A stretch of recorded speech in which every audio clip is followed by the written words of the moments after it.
kickoff against the Red Raiders of Texas Tech as they look to become the first Southwest. The exclusive Southwest Conference, Texas Tech accepted an invitation to the in Dallas, Texas. The USC Trojans are here to meet the Texas Tech Red Raiders in the Cotton Bowl and to observe the passing of a long-standing college football tradition. Texas Tech, the 55th and last official Southwest Conference host team for the Cotton Bowl. More than 62,000 on hand in the stadium for the 59th renewal of this game. Hello again, everybody. I'm Jim Lampley, along with Todd Christensen. Todd, on the field strategically, this is seen as a battle between USC's great passing attack and the Red Raiders' Blitz brothers' aggressive defense. Well, Rob Johnson may not have put up the numbers that he did in 1993, but clearly he is an outstanding pro prospect. In fact, he set an interesting record this year, 23 consecutive completions, and that really bespeaks rhythm. It's going to be the job of Texas Tech today, as you mentioned, spearheaded by their Blitz brothers defense and Zach Thomas, their leading tackler, to get in the face of Rob Johnson. They may not necessarily have to sack him, but they have to get him out of his continuity, out of his rhythm, and affect adversely the pass offense of USC. Todd and I'll be here in the booth. On the field, the man who was defensive player of the game in the Cotton Bowl here only 17 years ago. How does it feel to be back, Bob Golick? Well, it was okay until you told me it was 17 years ago, but back in 78, 79, I was here with Notre Dame. We beat University of Texas for the national championship one year, and one of Joe Montana's greatest comebacks was against the University of Houston here in 1979's Ice Bowl. But the one thing that they've got this year that we didn't have back then is tortillas. Now you can see who they're from, Texas Tech, with a little message on the other side. Beat USC. Now there's a tradition behind this. We're going to find out what it is, but until then, I'm just going to get something to eat. Thank you, guys. Hey, hey, hey! Golick being flooded by Texas Tech tortillas. And coaching the Red Raiders today, the noted tortilla eater, West Texan Spike Dykes, bowl record 1 and 2, but he's had his team in bowls for 2 consecutive years, and is the only Southwest Conference coach who can make that play. And the Red Raiders take the field, as we mentioned, the last of the 55 consecutive Southwest Conference host teams here in the Cotton Bowl. Next year, the Bowl Coalition will govern selection here. John Robinson, in his second tenure as USC head coach, you can see that as a college coach, his record in bowls is a good one. 5 wins, 1 loss. We've got spectacular football weather in Dallas today. 52 degrees right now, partly cloudy, humidity 81%, but we are seen as having 0 chance of rain. The wind is light out of the northeast.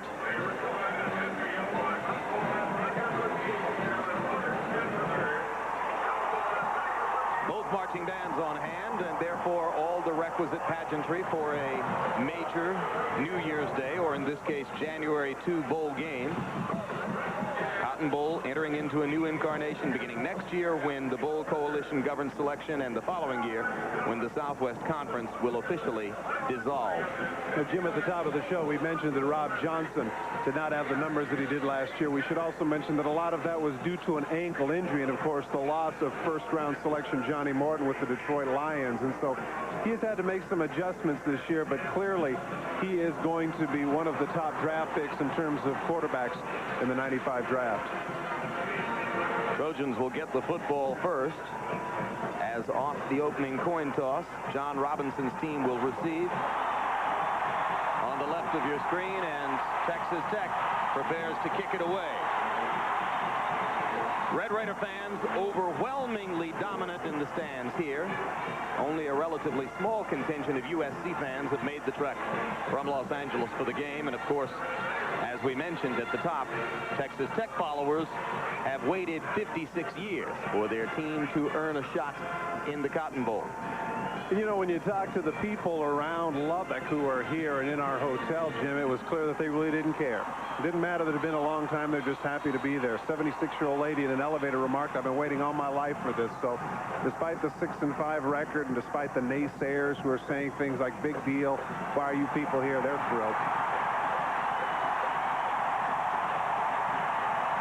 It will be Tony Rogers, number 98, who will kick it away.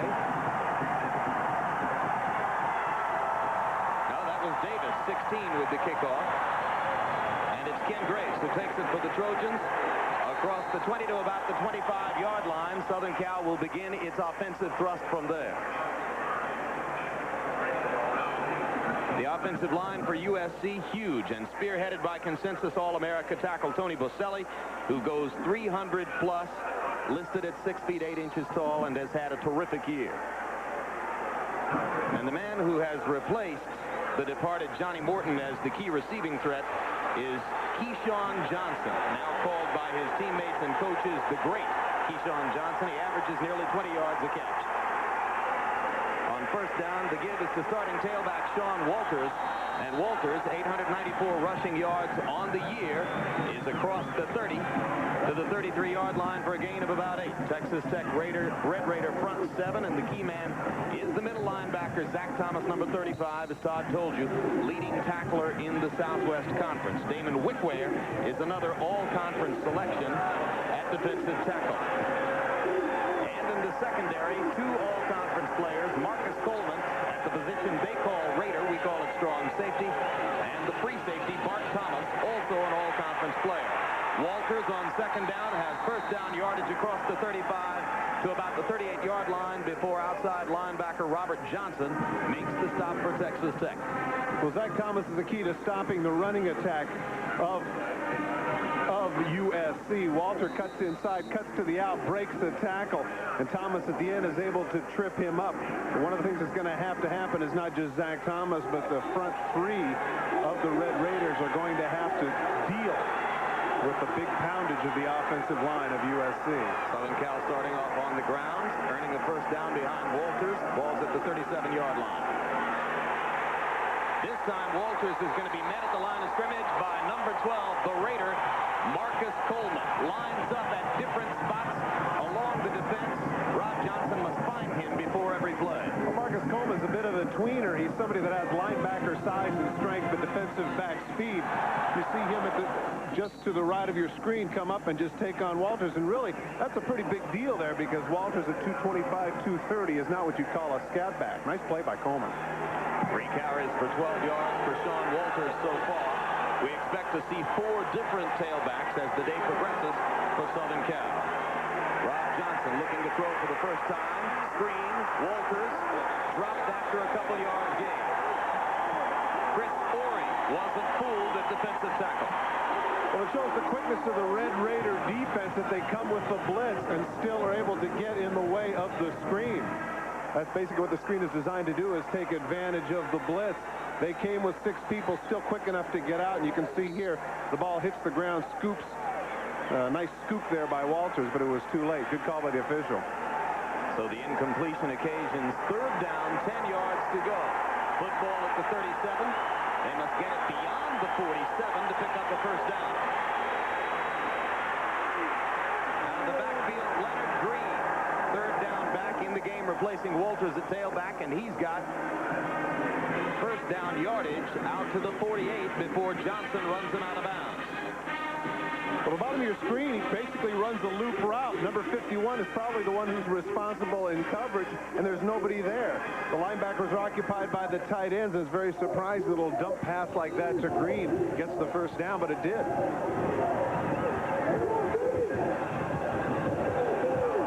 Green remains in the game at tailback. On first down now from the 48-yard line. Johnson fakes to Green. Down the middle, and the pass is complete to Edward Hervey, senior wide receiver out of Compton and Pasadena City College, and that too produces first down yardage into Texas Tech territory at about the 34-yard line. Sean Hurd on the stop. Well, you can't give this kind of time. When you're going to give this kind of time, that's going to allow a lot of opportunity. In this case, Hervey is able to cut to the middle of the field and get wide open and beat the man coverage of Texas Tech. But in fairness to the secondary, if the guy's going to get 4.5, 5 seconds to throw, that's just too much to ask corners. Herbie's 6'3". The other Southern Cal wideout, Keyshawn Johnson, is 6'4". The two starting corners for Texas Tech, Sean Hurd and Cat Adams, both go 5 feet 8 inches tall, and Keyshawn Johnson in particular has been salivating at the thought of going against those small corners for Texas Tech. Well, once again, the big issue here is going to be pass rush. If Johnson gets the kind of time that he did that last time, then it doesn't matter if the guys are 6'8".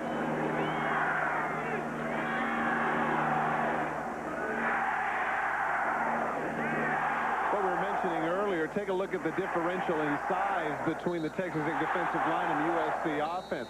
We're looking at 35 pounds basically in terms of weight.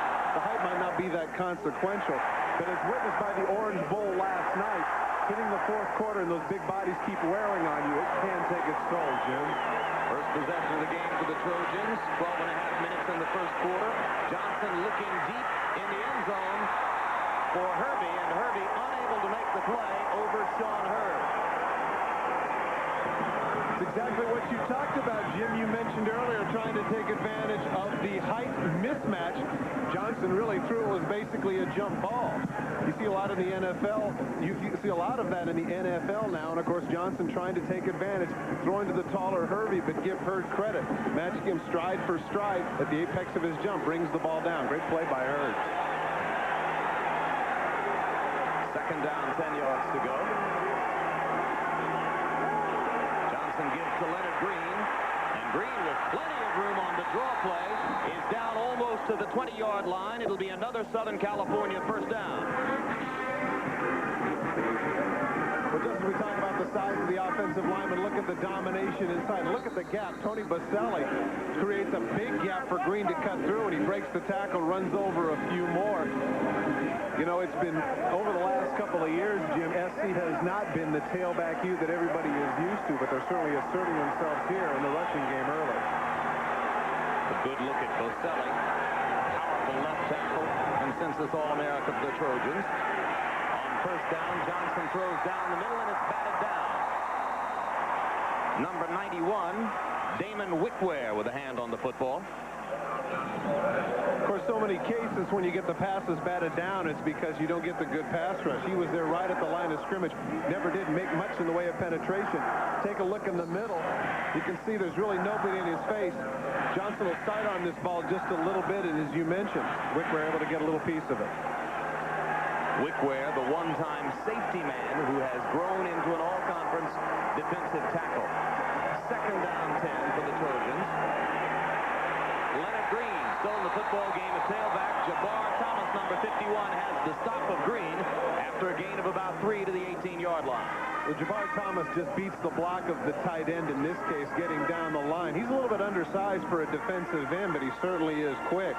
Came off the block and made the stuff right in the hole. They mark it at the 19. Third down, 8 yards to go.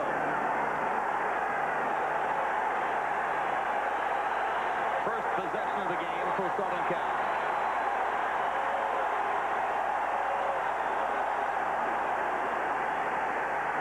The flip to Keyshawn Johnson. He drops the football. Wickware is there. And the officials will rule in a completion, a fumble, Texas Tech ball. And it's a good call.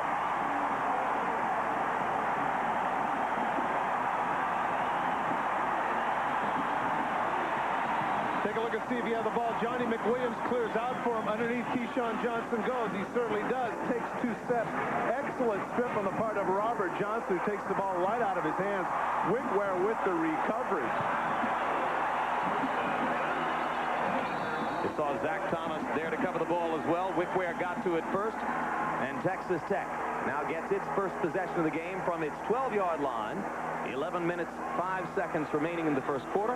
The first Trojan scoring threat blunted by the lost fumble off the hands of Keyshawn Johnson.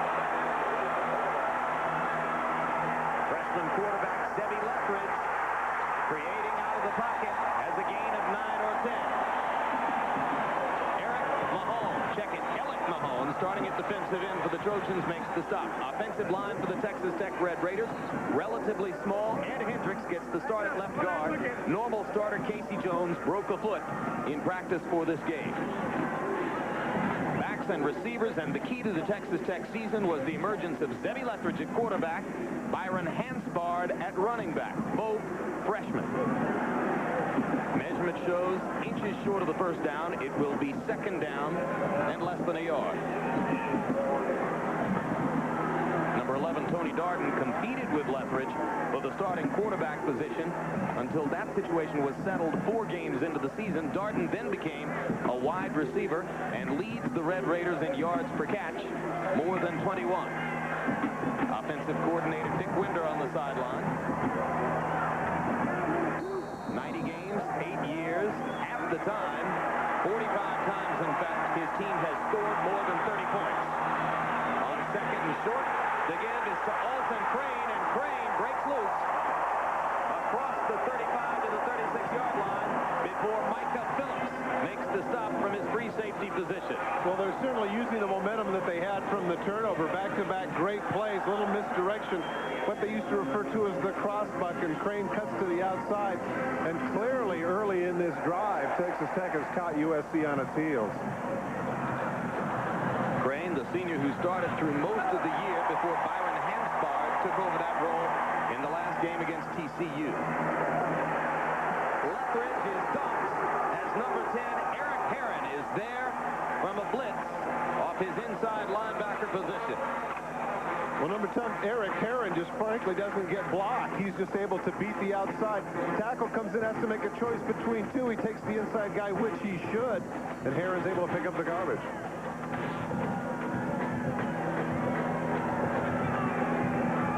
Eric Herron, a former Marine who served 6 months in Saudi Arabia during the Gulf War, so he's seen even bigger moments than the Cotton Bowl. Second down and long for Texas Tech. The pitch is to Byron Hanspard, and Hanspard, who emerged as a 100-yard-per-game rusher down the stretch for the Red Raiders, is stopped by Jeff Kopp after a gain of about 5.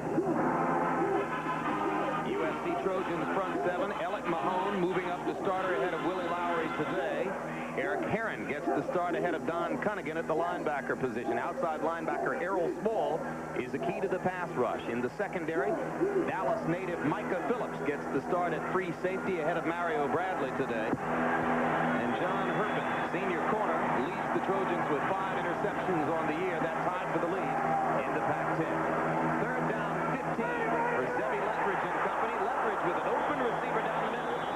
Cannot hit number 40, the fullback, Todd Walker, and that will bring a punting situation for the Red Raiders. Walker lined up as the tight end in this set. Watch here as he cuts down the middle. This is a matter of touch, and clearly this is a play that they have not utilized that often. He had him wide open, but couldn't shorten the throw. Brad Cade on the punt, number 14. Brad Spinks, number 85, to deep snap it for Texas Tech. And the Red Raiders have spectacular punt coverage. Of 72 punts this year, only 3 have been returned for more than 6 yards.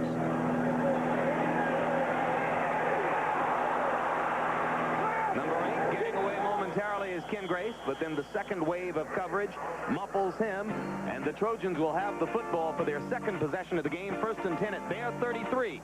It's scoreless when we come back. Texas State Fairgrounds, a full Cotton Bowl, 68,252 tickets sold.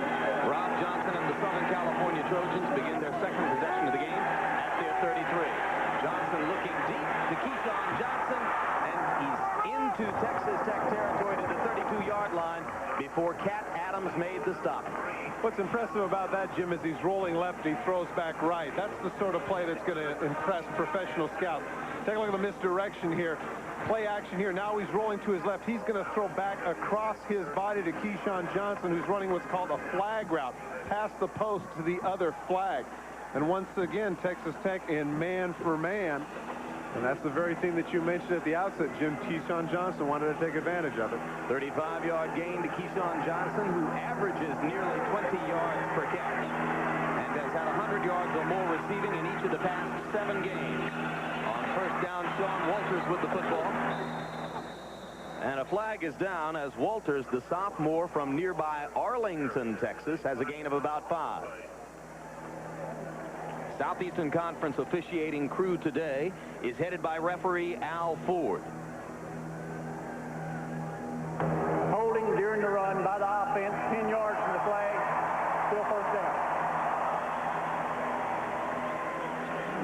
take a look in here and take a look at where you get a chance to see the hold.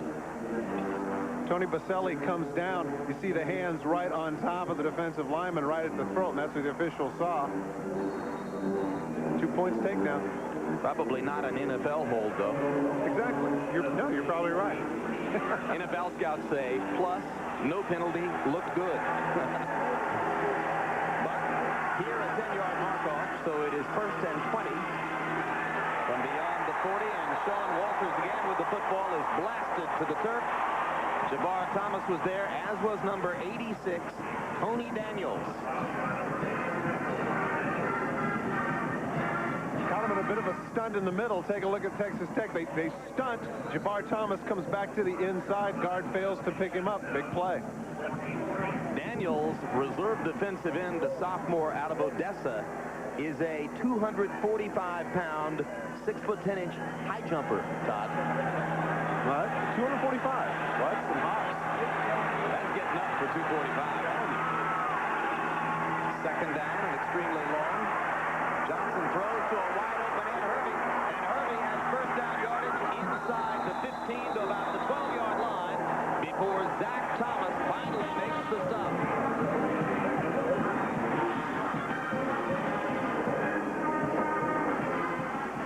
The whole time that we've been talking about man-for-man coverage, there's a miscommunication. The quarterback lets Hervey go. And when you see the linebacker in a chase position at the wide receiver, that means bad coverage. That means that somebody broke it up. So it's a 34-yard gain for Rob Johnson's passing numbers. He's now over 100 yards in the game. Has passed Rodney Peete to become the all-time career leader. Sean Walters on the ground. Touchdown. No flags.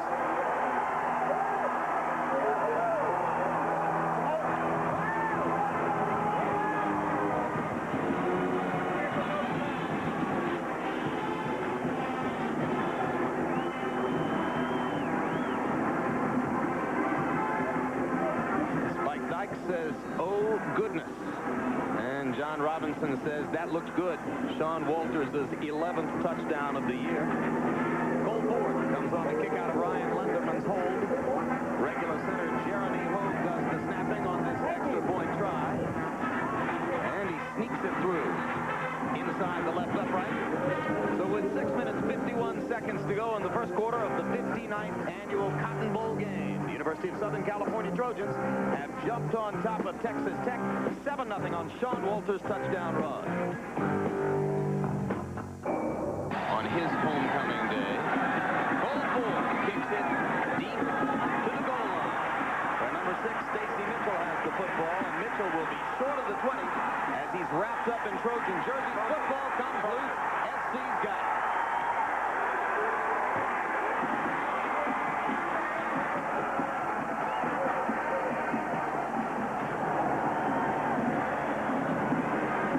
Tells us that Gerald Carruthers, number 59, was the man who got on the football. Take a look at the end of the play at the strip. He actually collides with his own man, but in this case, give credit to the strip to Jesse Davis, reserve cornerback, who came in and took the ball away, and Carruthers with the recovery. SC inside the 20, up 7-0. Trojans will start at the 19-yard line.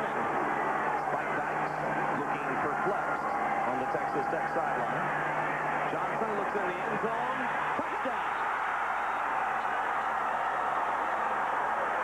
Terry Barnum from his fullback position. 33 catches in the regular season, and now a touchdown catch here. Outside linebacker Sean Banks unable to stay with Barnum as he circled from the fullback slot. Well, it's called the swing route or out and up, depending upon your terminology. And you got to be happy for Barnum because the fullback, of course, in the USC offense doesn't get to touch the ball that often, Jim. Runs a nice route, and Johnson put it right on the money. Ford attempting to add the extra point. Lenderman's hold. Kick is good. With 6:39 still to go in the first quarter, have their second touchdown. Johnson's first touchdown pass of the day is a beauty. 19 yards to Terry Barnum. Sunday afternoon. Fewer than 20 football seconds. Stacy Mitchell waits near the right sideline to receive the kickoff from Cole Ford of USC. Moments ago, Mitchell's fumble on a kickoff return set up a 19-yard touchdown pass from Rob Johnson to Terry Barnum. A one-play, 12-second drive to stretch the SC lead to 14-0. And it's Mitchell again, this time from the 2-yard line.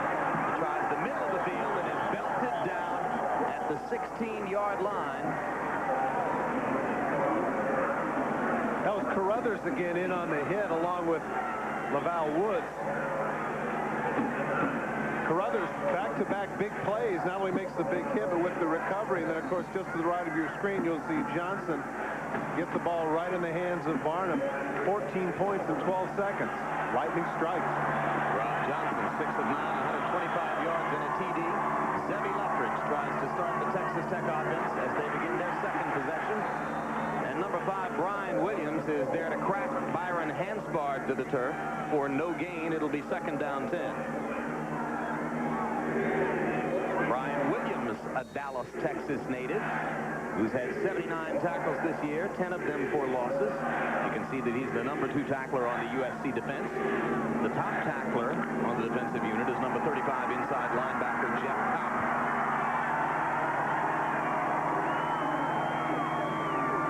So second and 11 from the 14-yard line. The flag is down as Hansbard tries the left side and is sent to the turf by Israel Ipiani.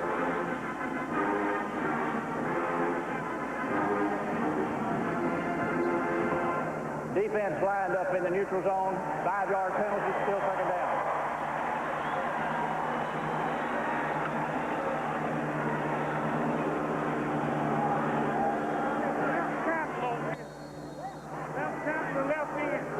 Take a look right here. Number 92. In fact, you can actually hear them screaming it. Matt Kenley is the one who lines up in the neutral zone. Second and 6 from the 19-yard line. Lethbridge's throw.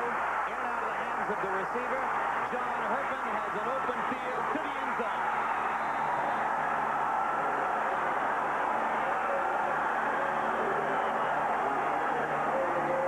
It was sophomore Matt DeBuck who failed to hold the football in the flat.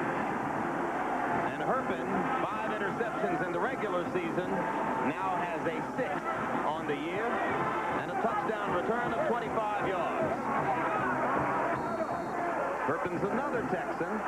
He is from the town of LaPorte.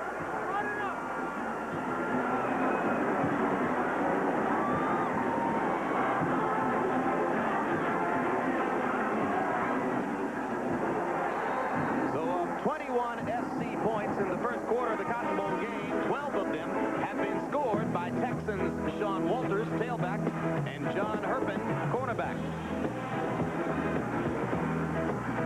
And with 5:35 still to go in the first period, the Trojans have a commanding lead, 21 up. On Dallas from a relatively clear day at the Cotton Bowl. And Southern California has certainly seen clearly in the first period. The Trojans now the 21-0 lead, 5:35 to go in the period. And for the third time in a minute and 16, Cole Ford approaches it to kick it off for Southern Cal. And for the third time, Stacy Mitchell will take it just outside the goal line. And for the third time, Mitchell is met well inside the 20. Southern Cal with spectacular kickoff coverage, and once again downfield was number 59 for the Trojans, Carruthers. Tonight, a terrific night of television kicks off with The Fresh Prince, followed by the all-new return of the mother of all comedies, Mommies. Then see how it all started for the biggest new hit of the season, ER, the movie. It's all tonight, starting at 8, 7 Central here on NBC. Fresh Prince, Mommies, ER. Texas Tech begins again. Ball is placed at the 12-yard line. Lethbridge changing the play at the line of scrimmage. Wants to throw and has it complete. In the flat to number 10, Bo Adams. Adams met immediately by strong safety Sammy Knight. Changes the play to the flat route. Minimal gain, though. SC in their zone coverage. Right on top of it. It's a pickup of about 3 to the 15-yard line. Make it second down 7 from there.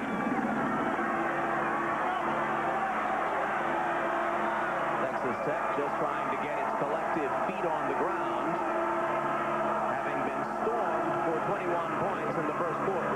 Leverage, second down, overthrows, looking for number 82, Jason Lavender. Lavender is a 17-foot 6-inch pole vaulter, transfer from the University of Kansas, and he would have needed the fiberglass pole to get to that football.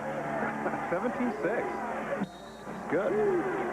You like it, huh? No, I do. Being a track guy, that's impressive. It's the second track fact of the day, too. And there aren't that many. How many football players at pole vault? Not many. Bob Mathias, maybe, but he was a decathlete. Zebby Leftwich, 1 of 4 in the air for 3 yards. It's third down and 7 as Leftwich elects to scramble and is dumped by Matt Kennelly.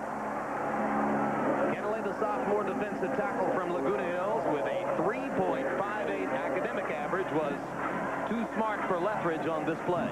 Well, Kennelly wasn't fooled at all by the quarterback draw. Leftwich needed to take another step to fool them. There's only 2 steps right there. You know that he's not going for it, and as a result, Kennelly is all over it. So Brad Cade, the junior out of Wolford, Texas, comes on for his second punt of the game. Cade is in his end zone. Waiting deep for SC is Ken Grace. Short punt. Grace takes it at the 46. Has a return of about 2 yards to the 44.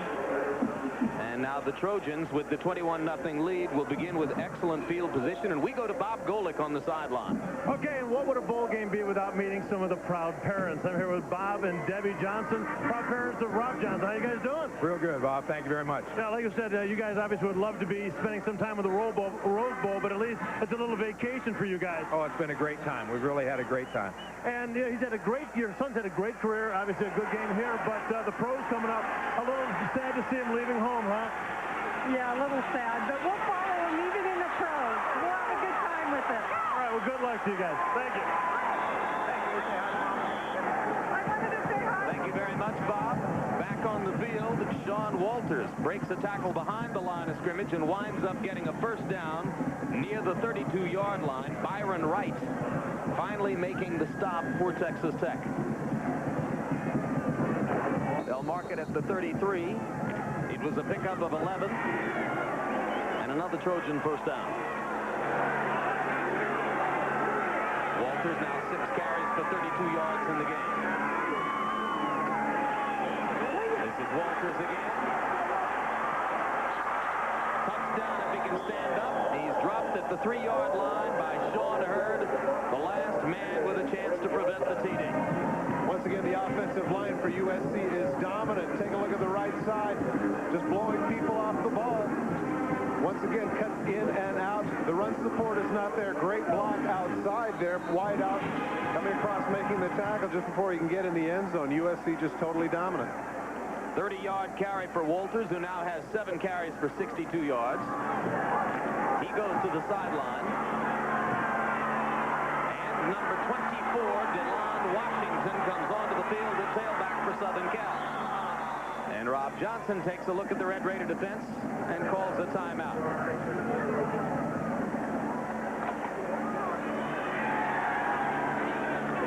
So Dallas, Texas freshman DeLon Washington makes his first appearance on the field for the Trojans. Terrific story, Todd Christensen. He had over 100 yards in the first game of the season, as you watch Johnson talking to John Robinson on the sideline.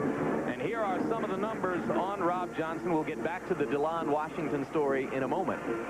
Well, one of the records that I had mentioned early on with regards to his 23 straight completions. Last year, of course, he threw for over 3,500 yards. The thing that impressed me when we looked at his statistics earlier, his 2-to-1 touchdown to interception ratio, nation's number 2 quarterback by 2 NFL scouting services. I wonder if that means that who is he behind, Jim? McNair? Probably John Walsh. Or John Walsh of BYU? Yeah, he said that he had watched Walsh's bowl performance for BYU with considerable interest, as a matter of fact. Well, it's interesting. Well, not simply because of the fact that he wants to know about him, but of course the draft position could mean, you know, hundreds of thousands of dollars, maybe millions, depending upon somebody's vantage point. Big time. And opinions on Rob Johnson seem to vary wildly, perhaps because the ankle injury prohibited him from having the kind of lights-out senior season he might have hoped to have. First and goal for the Trojans after the 30-yard run by Sean Walters. DeLon Washington's first carry of the game, and Washington is stopped short of the goal line. As we mentioned, the freshman out of Kimball High School here in Dallas opened with a 100-yard-plus effort against Washington. Then after the second game of the season, he was sidelined as questions were raised about his ineligibility. There were charges that he had not taken his own SAT test. It took 2 months for the Trojans to satisfy themselves that Washington was in the clear on that score. He was back in uniform for the Notre Dame game, did not play that day, but is expected to see considerable playing time and get some football action today. Now he goes back to the sideline. Sean Walters replaces him, and a flag is down as Walters goes into the end zone. 2 flags are down, and I think they're going to get the USC offensive line for another takedown.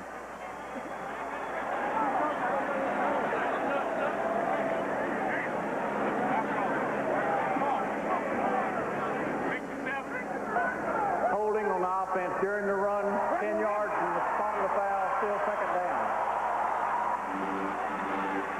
A break for the Red Raiders would help them in trying to prevent the touchdown. Chris Breimer is the one that they call it on here. Take a look as he comes off the ball. Where are the hands? Yep, right there. He has a piece of the jersey. That's what the official sees. And once again, Jim Lampley, I would concur with you in the NFL. That's legit. You knew what I was thinking, right? Definitely not a hold at the next level. But here it becomes second down. Goal to go from the 12-yard line. Johnson looks in the end zone and overthrows intended for Ken Grace. Sean Hurd there on the coverage for the Red Raiders. Chris Orey gets some pressure on. He gets some pressure on. Watch the to the right of your screen. He gets past Breimer and gets right in the face of Johnson. This is, of course, at the outset something that we mentioned that they needed to do. Take a look at the arm under, a little bit of a swim move past Breimer. Snaps that head back a little bit. Breimer saying, "Get off him. I'll take care of it." Play's over. Orey says, "I can get up by myself."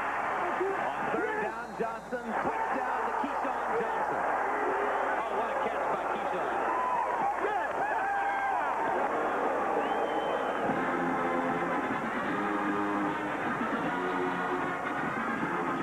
First time in the 59-year history of the game that a team has scored 28 points in 1 quarter at the Cotton Bowl. Take a look at the feet of Keyshawn Johnson. As you mentioned, great catch. Only has to have 1 in bounds, and he drags it in.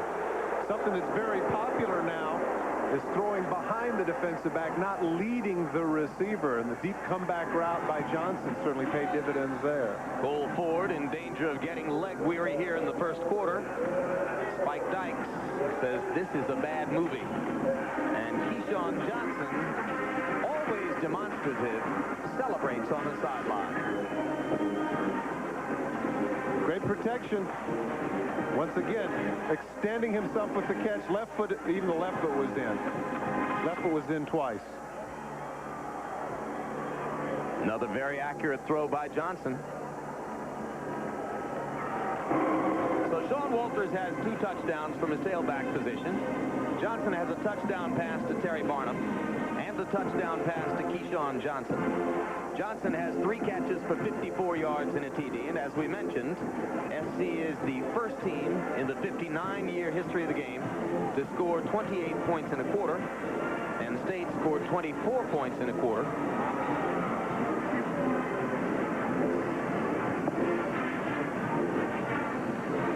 A long time ago, 1974, 2 decades ago.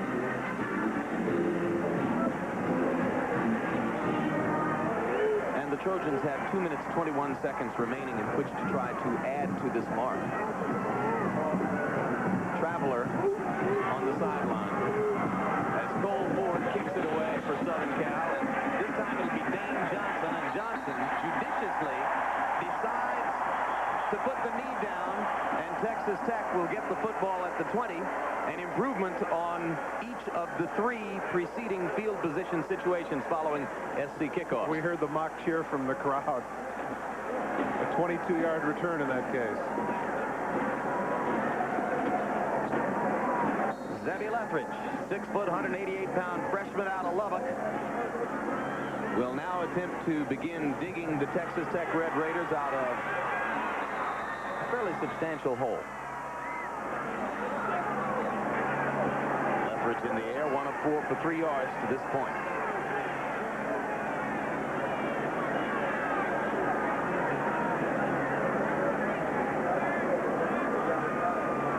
Southeastern Conference officials asking for the sideline to be cleared over on the SC side.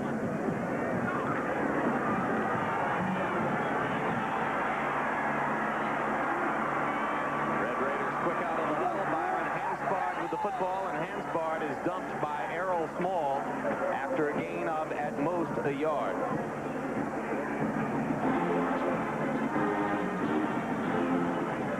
Watch how the Texas Tech Red Raiders sprint up to the line of scrimmage. And you know what?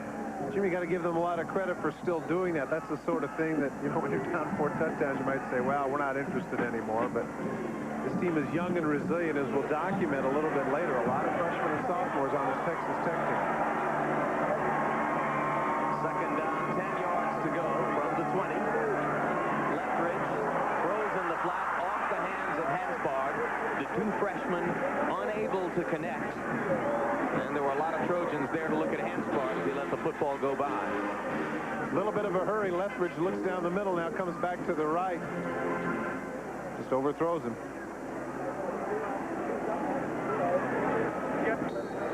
So it'll be 3rd down and 10 for the Red Raiders in Lethbridge. Football just outside the 20-yard line. Hansbard comes off the field. Alton Crane comes in. Number 3 at the tailback position. Texas Tech with 17 total yards to this point in the first quarter. Lethbridge's throw is too far for Tony Darton, and it will bring up a punting situation. Southern Cal has 215 yards in the quarter. If they maintain that pace, they will close in on 900 yards for the game. Scary. It's gotten scary early here. Brad Cade awaits the snap from Brad Spinks, standing inside his 10-yard line.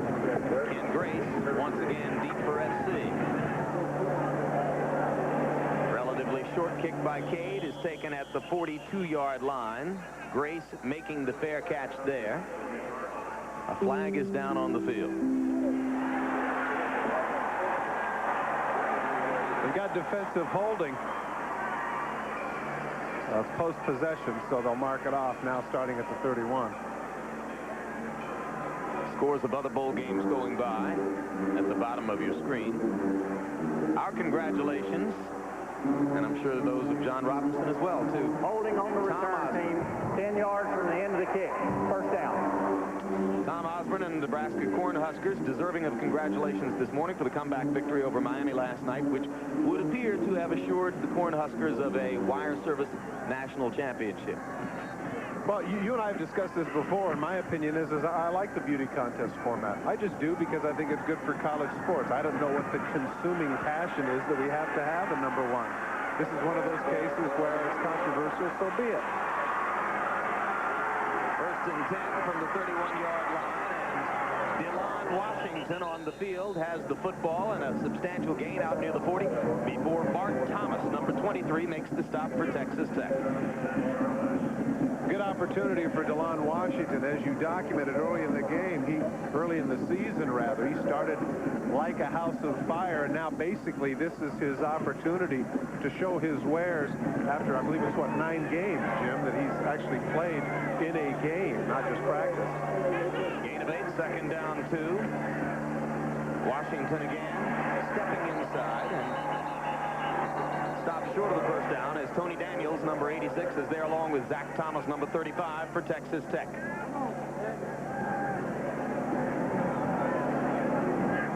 Zach Thomas working overtime here against the offensive line and backs of USC. Does a great job filtering right into the middle and making the play. No gain, make it 3rd down 2 now for SC. Clock running out in the first quarter. So it's 3rd down 2 from the 39-yard line. Rob Johnson dropping straight back. And it's complete over the middle to John Allred, the sophomore tight end out of Del Mar, Torrey Vines High School. Verona McKinley makes the stop from his cornerback position for Texas Tech.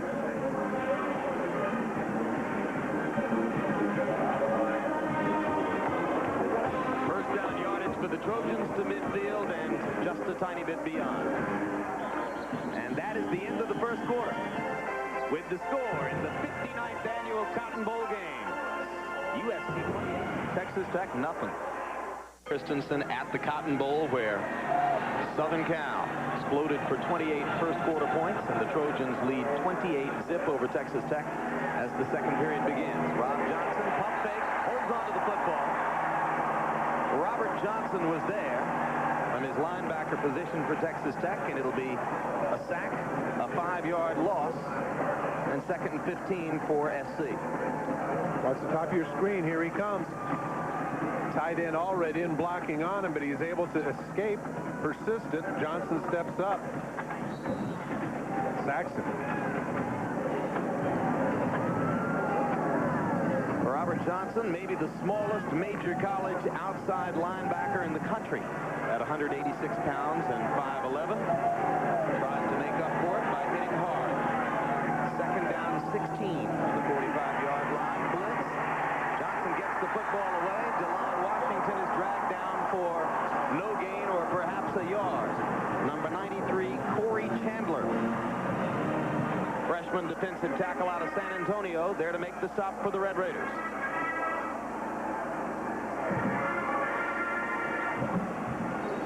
Once you right of your screen, it's kind of a short screen to Washington, but it really never does get developed. And Jabbar Thomas was not fooled at all right in the face of Washington. Now, where was Corey Chandler? I'll have to check with my spotters on that, because it was Robert Johnson, as you saw, along with Jabbar Thomas making the stop. On 3rd down, though, Johnson throws complete to number 88, Hervey, and Hervey is all the way down to the 12-yard line before Martin Thomas knocks him out of bounds. Little miscommunication. Take a look here at the bottom of your screen. Number 25, Sean Hurd just lets him go. And he's anticipating that he's getting some help from the strong safety Coleman, but it never materialized. A gain of 49 yards on the play. That'll push Rob Johnson now to close to 200 yards passing in the game. He had 149 in the first quarter. And number 25 with the football is Rodney Sermons. The 4th SC tailback to have appeared in the game is knocked down by Robert Johnson after a gain inside the 10 to about the 7-yard line. Counter boot. Here it comes. Take a look at Baselli on the pull, showing what he can do at 6'8" and 305 pounds, leading the way. Rodney Sermons, a freshman out of Diamond Bar, as I mentioned, the 4th SC tailback to have played in the game, joining Sean Walters, Leonard Green, and DeLon Washington. Now Sermons goes back to the sideline, and Washington is in at tailback as the Trojans prepare for 2nd down from the 7-yard line.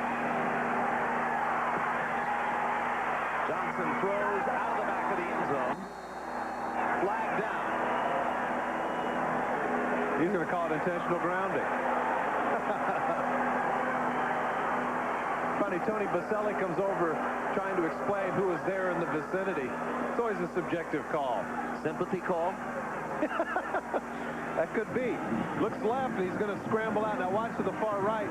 He's just about to fall down, and clearly he's just letting it go.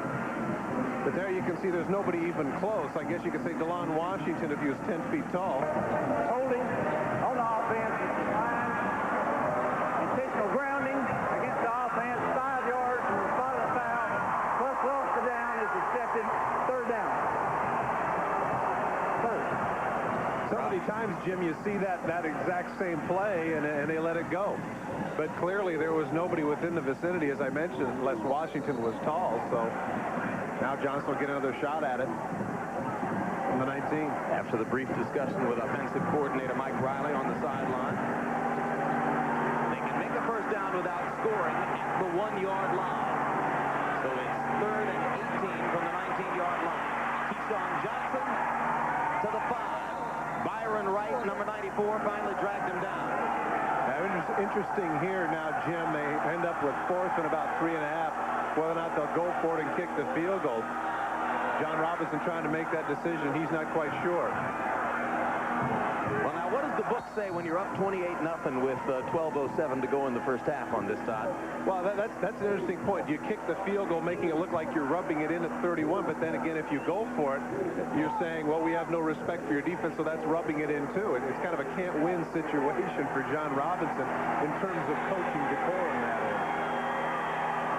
They'll take the modest option and go for 3. Cole Ford's field goal try is wide to the right.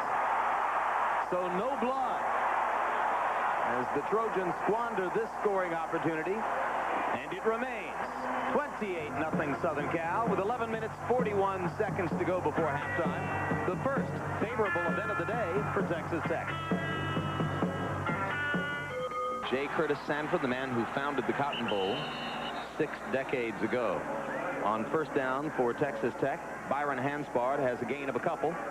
It'll be second down 8 from the 22-yard line. Texas Tech appearing here in Dallas in the Cotton Bowl for the first time ever as the official Southwest Conference host team, and for only the second time in the history of the university. They played here on January 2, 1939, 56 years ago to the day.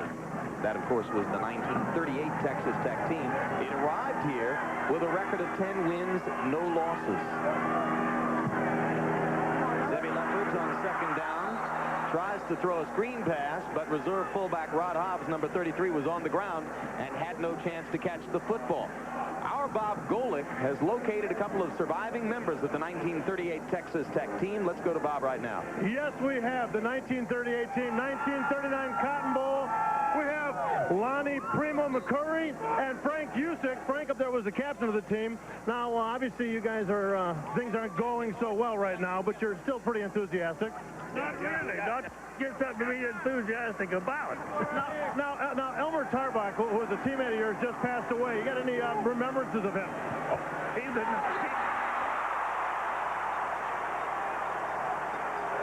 He was the only one that made a success of him. Well, you guys are doing all right. You guys enjoy the rest of the game. Sit down, relax. We'll let you have a good time. We'll send a hot dog over. Thank you. All right, thank you, Bob Golick. Those men, members of the 1938 Texas Tech Red Raider team, last one to play here. You saw the pass to Tony Darden. Darden was out of bounds, and that brings on another punting situation for Texas Tech. Deep to kick it away again is Brad Cade. Maybe losing count here, but I think that's Cade's 5th punt of the game, and Grace is hit as he tries to field it. Loose football belongs to the Red Raiders. Bart Thomas on the ball. Marcus Coleman was the man who hit the punt return. Specialist Ken Grace, and Todd, looks like this is all going to go for naught as far as Texas Tech is concerned. Yeah, Coleman got him just a little bit early. Tough when you're the punt sprinter. Sometimes you want to go for those colossal hits, and sometimes the timing isn't quite right. Got him just a little bit early.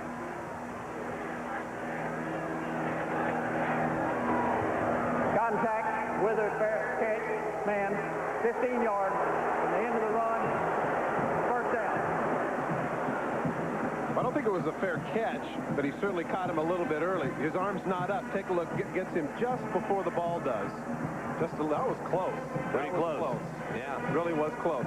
Take a look at from this angle now. The ball. Woo. Oh, man. Might have been a great play. You're absolutely right. Timing is close, but clearly at this point it's not a Red Raider day. But the bad fortune for Texas Tech is that it's first down Southern Cal at the Red Raider 44 after the 15-yard mark-off.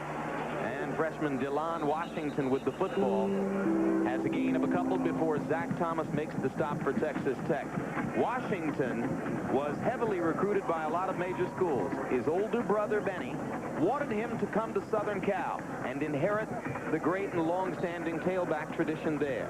When Benny died in a drive-by shooting this past January, Washington, upon learning of his brother's death, called Southern Cal recruiting coordinator Keith Burns on the phone immediately and said, "I'm going to come to Troy. I want to fulfill my brother's dream." Second down, 6 yards to go with the football at the 40-yard line. Give us to Rodney Sermons, and Sermons has a gain of maybe a yard. Held onto the football, but Dane Johnson was there to make the stop for Texas Tech.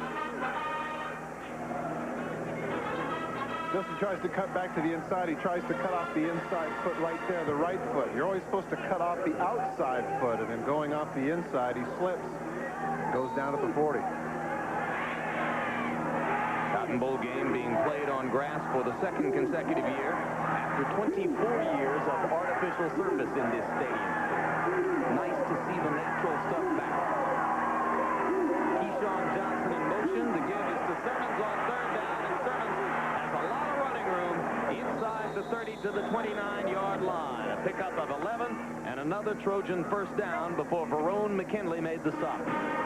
Jim, I'm 38 years of age, but I could run behind the hole. Look at the left side of the line here, just caving people down. He's supposed to go right, and all of a sudden, look at that absolute crevasse that's created by Baselli and Breimer for him to run through. Honest, at 38, I could run through that, Jim. The Grand Canyon. Football is just inside the 30. The men of Troy with over 300 yards total offense now in the football game. Texas Tech, when last I checked, had 17, and now we get a timeout on the field called by SC. 8 minutes, 52 seconds left to go before halftime. Second of 3 timeouts now used by the Trojans, so they'll have only 1 remaining, but they're fairly safe with a 28-0 Cotton Bowl lead. To watch the Fiesta Bowl after this one is over. Last chance, Todd, to see that great Colorado offense all together with Cordell Stewart and Michael Westbrook and Rashawn Salam and all the rest. On first down, SC from the 30. Delon Washington ducks inside. Right tackle. Zach Thomas drags him down after a gain of a couple. It'll be second down 8. Part of the problem of being such a small defensive end, in this case Robert Johnson, is that Tony Baselli pulls out and just absolutely creams him. You mentioned earlier, Jim, the fact that at 5'11", 186 pounds, Baselli 6'8", 305 just absolutely wiped him out. This is a man that is going to be very rich. Left tackle in the NFL, absolutely a crucial position now. Almost a glamour position now. Washington with the catch over the middle, belts it from behind. Biggest hit of the game is supplied by Damon Wickware, number 91. And he's short of a first down. It'll be third down for Southern Cal. The football at about the 23-yard line. They need to get it inside the 22, just about the 19.5 for a first down. Damon Wickware comes off the pass rush. Washington thinks he's all alone. There's no way you can see him coming from his left, and pow! There he goes. Nice hit. 6'3", 279-pound senior defensive tackle out of Hearst, Texas, number 91, Wickware. For the Trojans, it's Robbie Sermons with the football, and Chris Orey reacts from his defensive tackle position to muffle that one, so the Red Raiders successfully stop a Southern Cal drive and force SC into the field goal mode.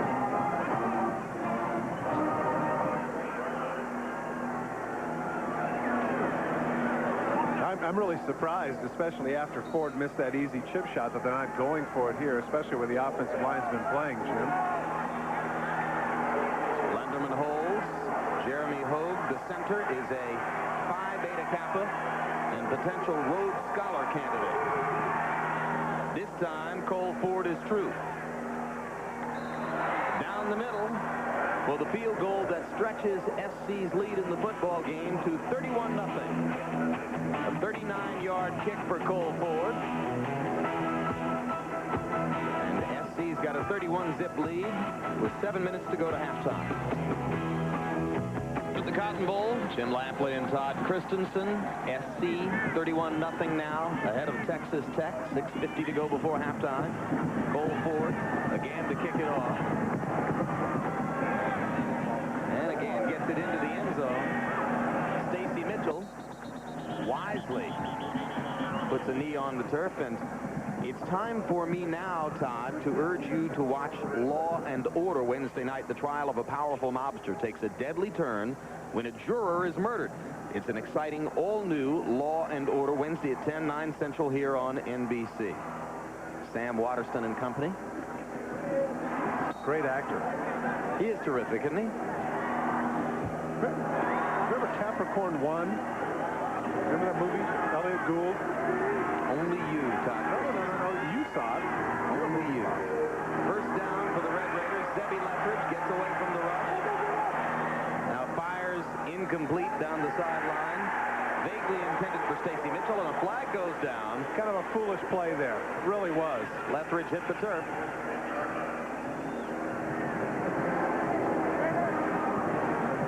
Foolish play on the part of Darrell Russell. The play was completely over. 15-yard penalty for roughing the passer against the defense. First down. Really no excuse for it. Watch, the ball's thrown. 1-2. Has him right there. Now he's completely gone. Why throw him to the turf like that? Foolish.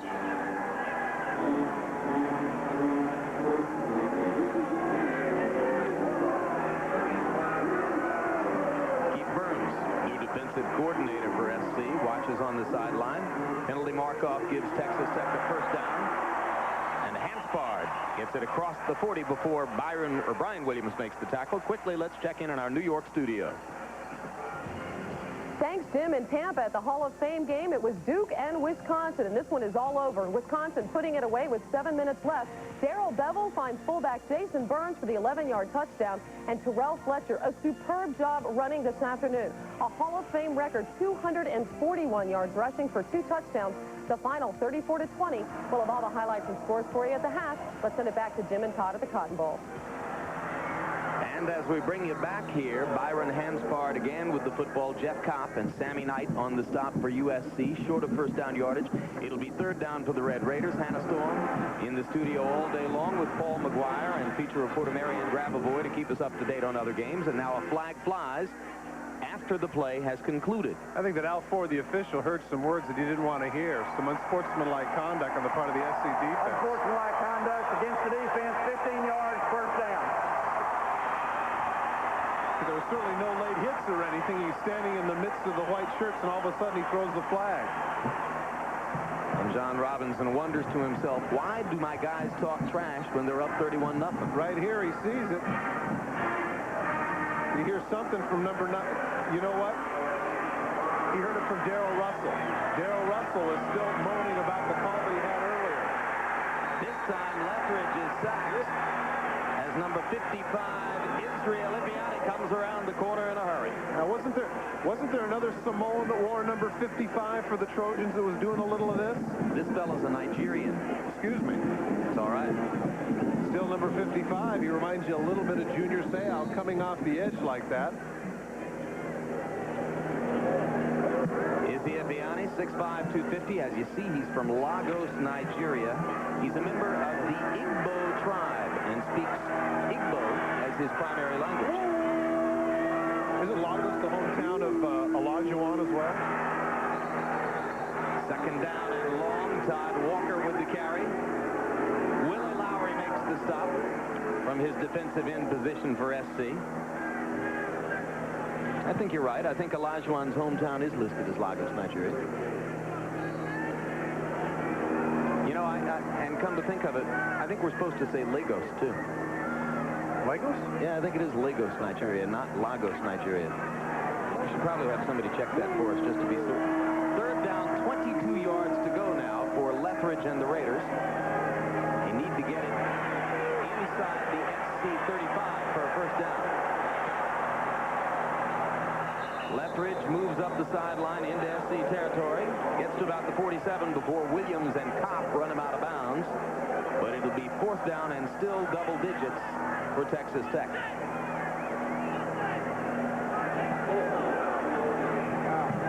And it is Lagos. We checked it. So it's Lagos, Nigeria, not Lagos, Nigeria, for Izzy Ebiani. Brad Cade on to kick it away again. Red Raiders got a bad break on punt coverage last time when Marcus Coleman was called for roughing. This time, Cade's kick sails into the end zone. Touchback. It'll be Trojan football at their 20. 4:09 remaining in the half. SC up 31-0 in the Cotton Bowl when we come back. Cotton Bowl live now.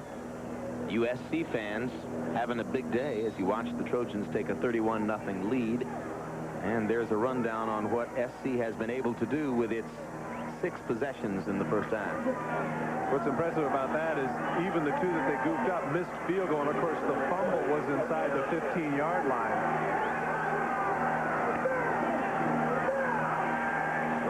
Johnson on first down, complete to Keyshawn Johnson, and Keyshawn steps out of bounds at about the 34-yard line. 14-yard pickup, first down SC. Bob Golick stands by with one of the biggest names in the recent history of Texas Tech football. Bob? Right, Texas Tech quarterback from 1985 to 88, Billy Joe Tolliver. What's up, man?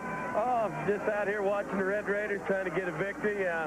Looks pretty rough right now, but I think our boys will fight back and get back in it. Oh, we wanted to talk to you when they had the ball or when they scored, but well, they're working on that. Maybe when we stop them, that'll get it going. What's up down in Houston? Fisher going to stay in there? I hope so. I think Jeff's a good football coach. I'd like to see him name him, and you know, that's coming from a guy who might not be there. So I was going to say, what's your contract situation? Well, I'll be a free agent February 15th, and you know, we'll just see how it goes. I'd like to stay in Houston, but you never can tell nowadays. That'll be some big money if you can move around a little bit. Now, what's the situation with the offense down there? You know, guys were run and shoot for so long, and now obviously that there's a changeover. The owner doesn't like that anymore. Well, I think we're talking about doing what USC's doing. It seems to be working. I think we need to install that, but we're going to get the tight end involved a little more and get a fullback. Whoa. Okay, well, with that, Billy Joe, very much. Thank you very much for coming down. I'm going to let you go over there. Maybe you can do some coaching with the guys over there. I know they're looking your way. Looking me off. They're running you off. Okay, Billy Joe. Thanks. Thanks, Bob. Thank you. Thank you very much. Billy Joe Tolliver, starting quarterback this past season, much of the way with the Houston Oilers. Jeff Fisher's team got a win in its last game, Tom. Yes, they ended up 2-14. I think that's a legitimate question as to what they are going to do offensively. I really think that one of the reasons that they struggled this year, everybody just put the blame on Warren Moon, but let's face it, to say we're going to, okay, now all of a sudden we're going to integrate the tight end into the offense, you don't do it. It's not that simple. And it must be noted that the victory came with the other quarterback, Bucky Richardson, at the helm. Rob Johnson comes a cropper for one of the few times today as he falls down at the 26-yard line. Jabbar Thomas was there to watch him fall. So Thomas will get credit for the sack. It'll be second down 18 from the 26. A couple of times we've had that, the slips. You know what a lot of that is? You see the tape on his feet. What happens a lot of times is you sometimes tape between the cleats, and that shortens them. I think in that case, maybe that cost him there, particularly on the heels. So that little ballet makes it interesting. At second and 18, they give to Walters, and Walters, who has certainly been the hardest running of the SC tailbacks today, has a gain back to about the original line of scrimmage before Bart Thomas makes the stop for Texas Tech.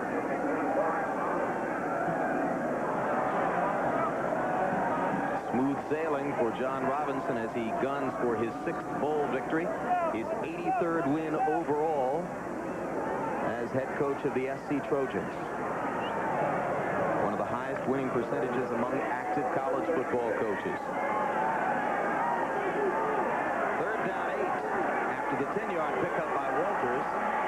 And Johnson going deep. Looking for number 8, Ken Grace. Grace was covered by Cat Adams and unable to make a play. And you hear the cheer of the crowd finally stopping the USC offense. Man-for-man coverage just thrown a little bit too far. Grace had a step. Here comes Zach Thomas on the inside blitz. Didn't quite get there, but that might have pressured him to throw it just a little bit longer than he wanted.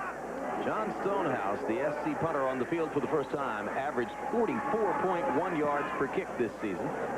This one's shorter than that. And perfect coverage. Crowd calling for an early hit flag and not getting it as Brian Kelly came up to catch the punt. Now that flag does go down. I don't think it was so much the early hit as much as he might have called a fair catch and nobody saw it. Or the man that hit him didn't see it. 36-yard punt.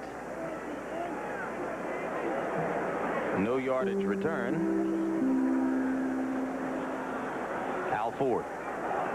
5-yard violation against the kicking team with a receiver. 5 yards, first down. He has to allow the gap for him to make the catch. Watch here to the right of your screen as he steps up and makes the catch, and watch how close the defender is right on top of him. Does not, well, that's not even 5 yards. Shoot, that's not even a yard.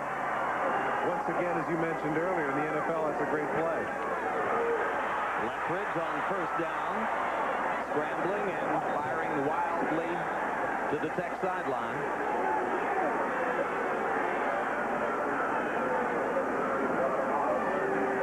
Brian Williams was the Trojan nearest the football, and Rod Hobbs, fullback, was the nearest Red Raider, but that ball had no chance of landing anywhere near in bounds.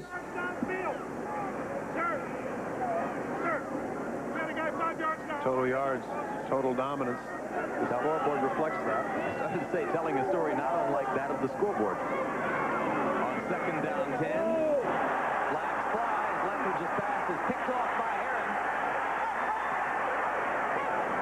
Herpin, I should say, with his second interception of the game. Tony Darden. Flags down. Was the intended receiver. Illegal motion against the offense. Penalty declined. First down. Oh, Zebby. Tough day so far for the redshirt freshman from Lubbock. Well, this is going to be one of those days that hopefully in a couple of years, remember, he is a redshirt freshman, and you got to figure that maybe in fall of 95, 96, or 97, this is one of those days that you'll be able to look back and laugh at. But right now, nothing humorous about it. And Herpin, the senior out of LaPorte, Texas, has his second interception of the game, bringing Lethbridge's statistics as Texas Tech quarterback to 1 for 9 for 3 yards with 2 interceptions.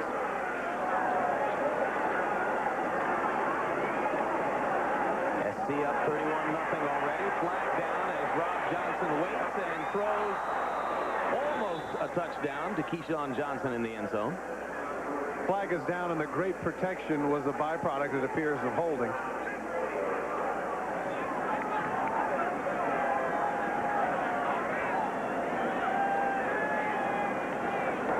Holding on the offense, 10 yards from the spot of the foul. Still first down. Johnny McWilliams, the tight end at the top of your screen, is the one who's going to have the hands all over Jabbar Thomas. Once again, strange that they would do that. They'd have the offensive tackle blocked down, leave him all alone on the defensive end, and as a result of that mismatch, you get the holding call. So now make it first down, 24 yards to go. Football is at the 30. They got to get it to the 6 for a first down. Rob Johnson throws down the middle, and it's complete to tight end Johnny McWilliams. Zach Thomas and Sean Banks make the stop as McWilliams gets it to about the 20. Call it a gain of 9 to the 21. And it'll be second down 15. Clock running at about 1:50, Jim, and the Trojans don't have any timeouts left. That's right. Rob Johnson having used all 3 timeouts for strategy conferences with Coach John Robinson. On second and 15, under pressure, Johnson pulls the football down and is dropped by Jabbar Thomas.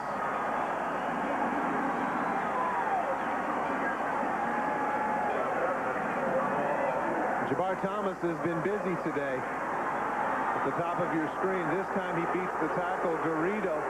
Arm up and under, he even bounces off of Walters. Great persistence on the part of Thomas. Give him a lot of credit. Down 31-0. It'd be easy to mail it in at this point, but Thomas is still coming. So it's third down 19 now. The football at the 25. Again, they've got to get it to the 6 for first down.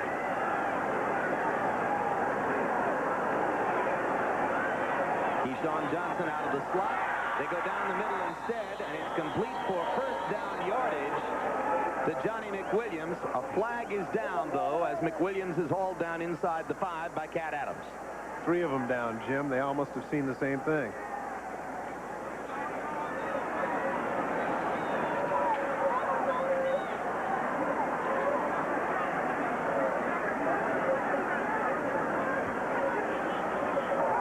Defense lined up in the neutral zone.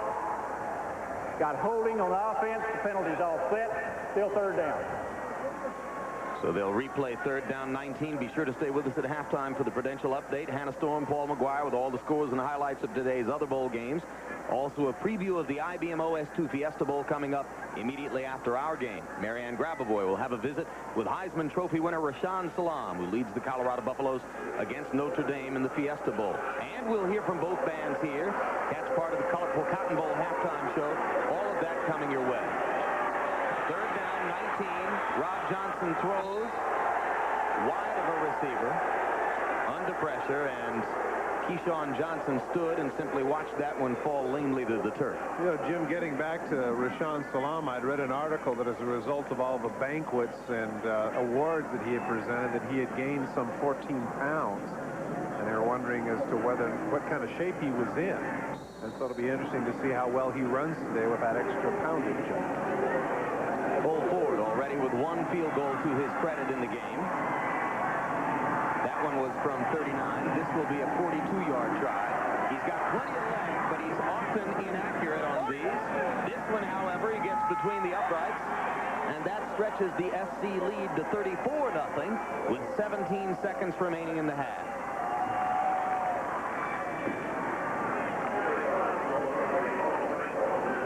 .42-yarder always good for a kicker's psyche. You mentioned that he has plenty of leg. Finds it just inside the right upright. Feeling a little better about himself after missing that early chip shot.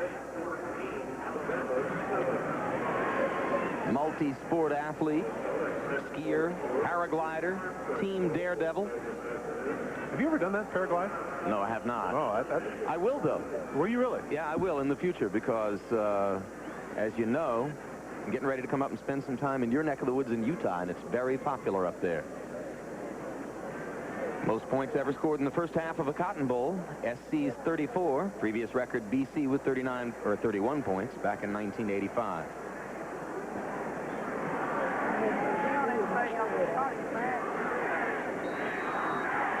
So now preparing to kick off from the 35 is Cole Ford. Dane Johnson and Stacy Mitchell deep to receive for Texas Tech.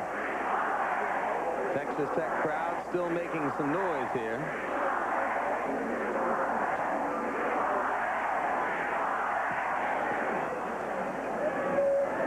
Ford again kicks it deep into the end zone, and again Stacy Mitchell elects to down it, and the Red Raiders will start from their 20-yard line. See if Lethbridge is coming onto the field at quarterback again. He has had a miserable outing so far, but here he comes one more time. Well, why not? It's a learning experience. Spike Dykes electing to stick with his redshirt freshman quarterback, who won the battle for the job early in the season against Tony Darden, who's since been moved to wide receiver. And Lethbridge completes one to Darden, and Darden goes out of bounds across the 30 for a first down. Sammy Knight covering, and the crowd responds with enormous enthusiasm. Best play of the day offensively for Texas Tech.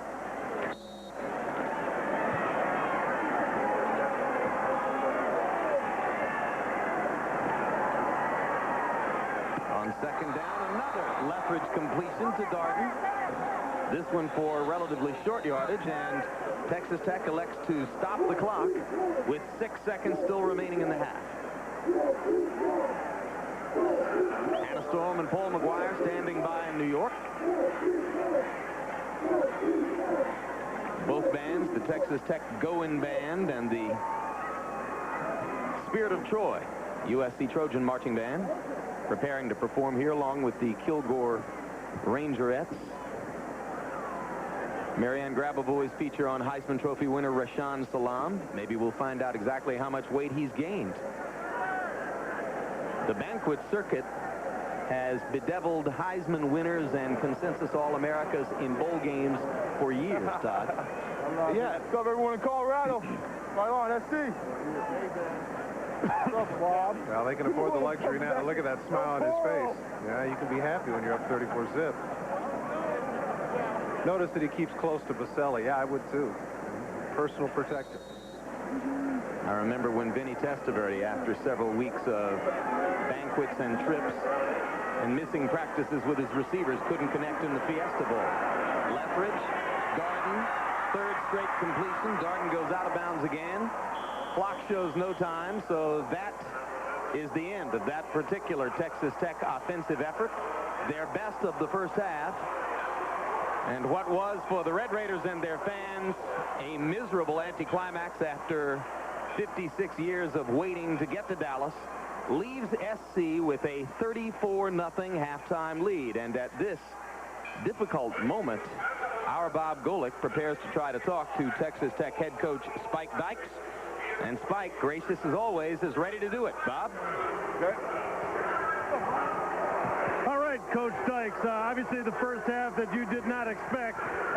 Correctable problems you foresee you can do in the halftime? Bob, we paint ourselves in a corner so many times. You know, we've not had a chance to really play football yet. We've always had our back to the wall. We just got to go in and regroup and come back out and play like crazy. It really seemed like you started to make a few things happen there at the end of the first half. That's a good positive move. Well, it is, Bob. We're a long way behind. We got to have some big plays. We got to make some big plays on defense, and we got to start moving on offense. All right, Coach. Good luck this half. Back up to you, Jim. All right.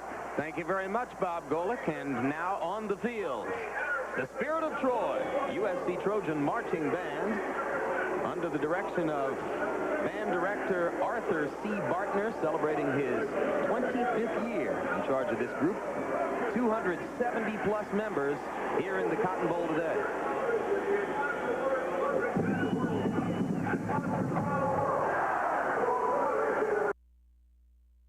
You make, you try not to give them any speeches about, look out, right. Because that almost displants that scene in your head. So we just got to continue trying to do the things we want to do, and we hopefully we get a chance to play some younger kids. We've got a lot of young kids playing, but that's what we're trying to do. Great, thanks, Coach. All right, back to you, Jim. All right, thank you very much, Bob Golick. Todd Christensen. Massive, improbable, illogical comebacks are by no means unheard of in bowl games. You seen a chance for one here? No. I think that the domination has just been completely on the part of SC in a lot of cases. You see here, this really was the beginning of the end. After an SC touchdown, the fumble on the kickoff, recovered by Crothers, and the very next play on the out and up, he gets the ball out to Barnum for the touchdown, and from there it's basically downhill for the Red Raiders. They might get a gratuitous score, or they might do some things offensively that they didn't do in the first half. It's asking an awful lot to get 5 touchdowns. Yeah, that made it 14-0. It was soon 28-0, and then on to 34-0 where it stands right now. You look at the halftime stats reflecting USC's total domination, 334 yards of total offense for the Trojans. And now the already leg-weary Cole Ford kicks the ball almost out of the end zone. And Texas Tech will begin its first offensive possession of the second half at the 20-yard line. Demi Lethbridge struggled mightily at quarterback in the first half for Texas Tech. You see the numbers on Lethbridge, and he completed his last 3 passes of the half, all of them to Tony Darden. So to that point, he had been 1 for 10 before it became 4 for 13. Lethbridge still at quarterback. On first down, he fakes to Alton Crane. Keeps the football, puts himself at risk a little bit. Number 5, dragging him down. Outside linebacker Brian Williams out of Dallas. Well, on the passing downs, Brian Williams had basically been playing as a spy, knowing that Lethbridge has the great running ability. Remember, just at the end of the first half, it was Williams who pushed him out of bounds to end it. He's basically put in the position to say, look, we don't want this guy to beat us with a big run, and Williams has done an outstanding job of that thus far. Alton Crane, the senior from Waco, comes out of the game at tailback. Byron Hanspard, the freshman from DeSoto, Texas, comes on. Lethbridge looking for Hanspard in the flat. Gets the football to him, and Sammy Knight runs him out of bounds after a gain of about 5 yards. Well, this really is the sort of thing that Lethbridge needs to do here, and that is complete a couple of short passes and get a little confidence in his arm. He struggled mightily in the first half with any degree of accuracy. So if he can get a few things underneath, as we say, it's a learning process in this game. Third down 5 now with the football at the 25-yard line. Lethbridge complete to number 24, Matt DeBuck. And DeBuck is out to the 35, and a cheer from the Texas Tech throng as Dick Winder's Red Raider offense has a first down on its first possession of the second half. Well, they just got caught, SC, in a bad coverage. There's nobody on him. DeBuck making sure of the catch. 5'8", 163-pound sophomore from Fort Lauderdale, Florida, with that reception. Hanspard with the pitch, and Jeff Kopp is there to make the stop. After a 2-yard gain by Hanspard, it'll be 2nd down 8 for Texas Tech. I was thinking one of the problems that they have with that sprint up to the line of scrimmage, Jim, not unlike the Buffalo Bills hurry up, is that when you start to do that, if you go 3 and out, you're putting a lot of pressure on your defense because you're not taking much time off the clock. As witnessed at the end of the first half, we saw the time of possession 2-1 for SC. And I think a lot of that had to do with a lot of this hurry up and 3 and out stuff. 4 wide receivers on 2nd down 8. Leftridge got away from Mahomes' rush, kept the football, and finally was driven out of bounds by Kopp as he approached the 40-yard line. It's going to be 3rd down and about 6 yards to go for Red Raider first down. To this point in the game, they are 1 of 6 on 3rd down conversions. A lot of catchwords in the NFL, Jim, and one of them is escapability. And while he may be inaccurate in terms of throwing, he certainly has that when he's running with the football. He must have gone through about 3 SC Trojans. It looked to me that like he was set for a sack. 4 wide again on 3rd and 6. And Leftridge flips the football toward Alton Crane, but Crane wasn't looking. So it becomes an incompletion and another punting situation for Texas Tech. It's about the 4th or 5th time we've seen quarterbacks slip down. Footing must not be that good between the hash marks.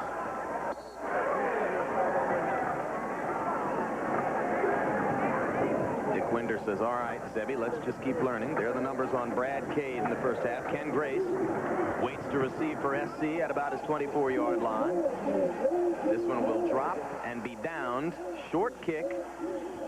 Downed at the SC 34-yard line. So the Trojans will have excellent field position and a 34-0 lead when we come back.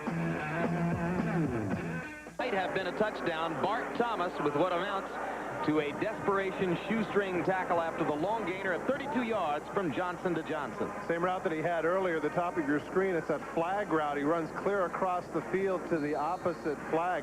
Good throw by Johnson, and right there just stumbles at the end, or else he might have gone the distance.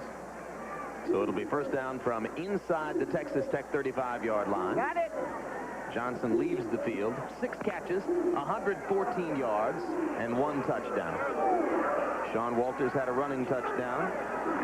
Rob Johnson threw a touchdown pass to Terry Barnum, and John Herpin ran an interception in. Those were the 4 SC touchdowns in the first half. Rodney Sermons gets the call on first down. Sean Banks makes the tackle, and we visit Bob Golick. Bob.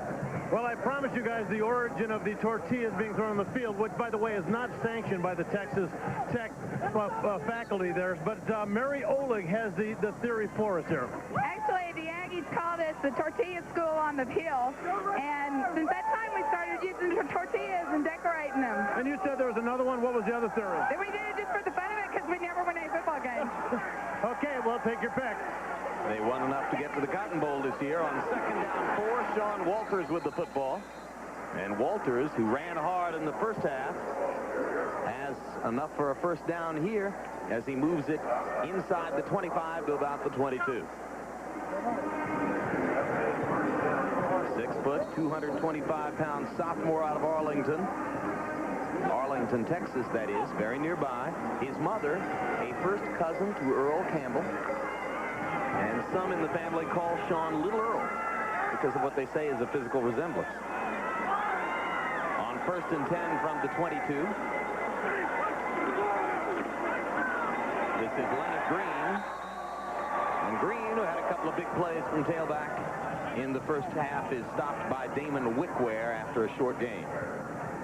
Call it no gain, maybe a loss of 2. I think Walters is going to have to get a few more yards before you can compare him with Earl Campbell.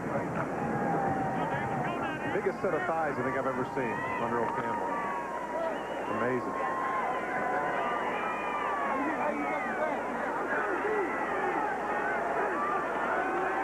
On 2nd and 12, Leonard Green had running room for a moment, but the hole quickly closed as Robert Johnson reacted quickly from his linebacker position.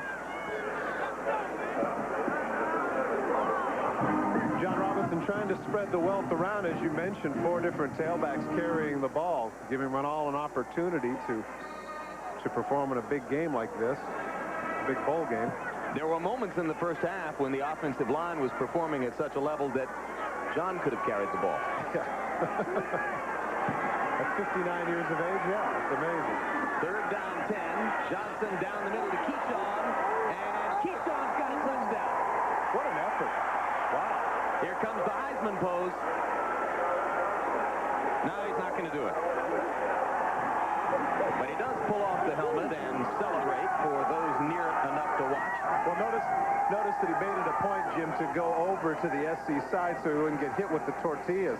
Deep slant route, turns him around. Watch the effort at the end, though. Backpedaling, using the man's body, reaching the ball over. That's a tremendous effort.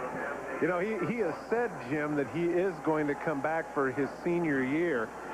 I would think that he's going to be thinking long and hard over the next 2 months about that particular decision. Powerful, graceful player, 6 feet 4 inches tall, 205 pounds. Cole Ford nails the extra point. 10 minutes, 29 seconds to go in the third quarter in Dallas. SC leads 41-0. On pass to Keyshawn Johnson. Keyshawn's second TD of the day, and what an effort. What an effort there with the back pedal. And a nice balance to stay on his feet. That's kind of like the crab that they teach you when you're in Pop Warner. Keyshawn did not give us the Heisman pose that he had promised to deliver at some point during the game. He says he's going to be thinking about trying to win the Heisman next year. Pretty tough to do it from the wide receiver position. Cole Ford kicks it off the side of his foot, out of bounds inside the 10-yard line. Illegal procedure against the kicking team. So illegal procedure against the Trojans, and Ford will kick it again. This weekend, join NBC Sports as the race for the AFC title continues with exciting divisional playoff action. Saturday, NBC Sports in Pittsburgh as the Steelers host the Cleveland Browns. That action begins at 12 noon Eastern in the studio with Greg Gumbel, Mike Ditka, Joe Gibbs, and Ahmad Rashad on NFL Live. Then Sunday, the other AFC berth for the championship game to be decided in San Diego as the Chargers play host to Dan Marino and the Dolphins. Coverage begins at 3:30 p.m. Eastern, again with NFL Live. AFC divisional playoffs this weekend on NBC Sports. First down and 10 for the Red Raiders of Texas Tech. The long-suffering Zebby Lethbridge throws and completes for first down yardage along the sideline to Tony Darden. Darden out of bounds up at the 48-yard line. This is the combination that began to click just at the end of the first half. And just when you're thinking that trailing 41-0, the Red Raiders couldn't get arrested in Dallas today, the mascot proves you wrong. Ended up getting in a fight, apparently, with the mascot from SC, and it was so unruly that security had to come and escort him out. Escorted the mascot out. Ball is punched into the air. Number 90, Marcus Bonds, junior defensive end from L.A. Monroe High School and West L.A. Community College, batting Lethbridge's pass into the air. It'll be second down 10. So the mascot was detained for aggressively pursuing the SC mascot. Is that the overall picture? That's the information that I was given. They tell us that the mustache had to be sewed back on. Well, that's quite a punch that the SC Trojan guy had there. Knocked the mustache right off his face. Wow. Second down 10. Lethbridge changing the play at the line of scrimmage. Getting away from pressure. And then finding his way toward other pressure as Willie Lowry makes the stop. Well, evidently they didn't escort him all the way out. He must have talked him out of it or frightened him with that big gun. Because he's back. The dance is pretty frightening, too. Yeah, that's right. I'm quaking in my boots. Third down 9. I guess rhythm is an acquired skill. Tough in that outfit. Yes. Saturday Night Fever, it ain't. On third down 9, Lethbridge fires and almost completes. Sammy Knight there to bat it away. The pass was intended to Jason Lavender. And so that will bring up fourth down and another punting situation for Texas Tech. Good piece of defense by Knight, scrambling out of the pocket. Lethbridge buys himself some extra time. Watch him cut right in front just at the last minute and bat it down. Great effort. Brad Cade doing just as much kicking for his black-shirted teammates as Cole Ford has done for the Trojans of SC. Problem, Cade's a punter, Ford's a place kicker. Great punt. Most effective play of the day for the Red Raiders, as with a great punt and terrific coverage by Ryan Jones, number 43. The Raiders pin SC at their 7-yard line. We'll be back. In uniform for a lot of those great Colorado offensive players, including quarterback Cordell Stewart. Meanwhile, Rob Johnson apparently has finished his active playing career for USC as Brad Otten comes on to quarterback the Trojans and gives the football to Leonard Green. Green across the 10 to about the 14. Johnson, with his numbers revised as a result of today's 289 yards passing, is the all-time career passing leader at SC. You know, Jim, what's impressive about this is you look at that list, the 4 that he passed, all with NFL experience. And, of course, Rodney Pete's still in the league as the backup for the Dallas Cowboys. You remember Marinovich in his ill-fated career with the Raiders. Paul McDonald, a steady backup with the Cleveland Browns. And, of course, Sean Salisbury bounced a little bit around the league. Amongst the teams, I believe Seattle was one. Still bouncing, Salisbury. Sean Walters with the football. Well, in fact, he had a big game with Minnesota at the end of the season. Won a game for them to clinch the division championship. Jabbar Thomas making the stop. I mention that only because inevitably when you see the team statistics like that, you say, well, big deal, look at the people that he passed. But in this case, all 4 of them NFLers. And I'd be interested in your opinion, what you think of his career in the NFL. He's limited? Unlimited what? Talking about Rob Johnson? Are you talking about Rob? I am. Oh, okay. I think he's a very accurate passer. Big guy at 6'4", 220. He's got a shot. 3rd down 7 for Brad Otten and the Trojans. And Otten is going to get a touchdown pass to Keyshawn Johnson. Now this will be, if there are no flags, and there aren't, an 86-yard TD pass from Otten to Johnson. Keyshawn's going to break some receiving yardage records today. There was no defender within, 40 yards of Keyshawn as he took it on into the end zone. It'll be an 86-yard TD pass, which will stretch the lead to 47-0. And the numbers on Keyshawn are just out of sight at this point, as I believe this is going to put him well over 200 yards, probably closer to 250 yards receiving for the day. Does that mean Cotton Spire's record is gone? I'm afraid Cotton Spire has been erased from the Cotton Bowl record book for receiving yardage. Cotton Spire of Texas, who had that huge game against Notre Dame. Now here's Cole Ford, who's likely to break some Cotton Bowl records for kick scoring today. And Ford's extra point makes it 48-0. Well, what could be argued is maybe the least celebrated 86-yard touchdown in history. You see the defender, in that case, Robert Johnson, and what the linebacker is on a wide receiver like Keyshawn Johnson, man for man, I'll never know. But he could have walked the last 50 yards, and as you mentioned, shattering the Cotton Bowl receiving yard record. There's his mother. Keyshawn's mom. Very proud. Keyshawn Johnson, living with his mom, grew up in the shadow of the University of Southern California, in the neighborhood of the Coliseum, was an SC ball boy as a child, and even used to hang out at practices and help the trainers and managers with their work around practice. So he's been involved in SC football since early childhood, and that smile has been there ever since. 8 catches, 222 yards. A big day for Keyshawn and his mama in Dallas. Oh, I don't think he could have dreamed of a better day than this. I mean, 200-yard receiving days, I mean, come on. Well, how many times does the defender fall down for you at the 30 so that you can go the last 70 yards? Not often. Lonely. Oh, my goodness. This is distressing from the standpoint of competition. 7 minutes, 51 seconds to go in the 3rd now, and it's 48-0 Southern Cal. Cole Ford is going to be looking soon to see if the backup kicker wants to get a little action.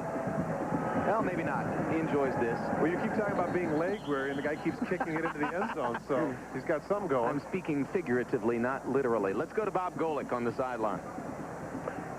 Hi, guys. I'm down with John Crawford, president of the Cotton Bowl, which I've played in a couple of times. Thank you very much for hospitality. What is the future of the game? Obviously, here is kind of a blowout, but there's been some changes. What's the future for the game? Well, starting next year, we'll have basically the number 2 team from the Big 12 will become the host team.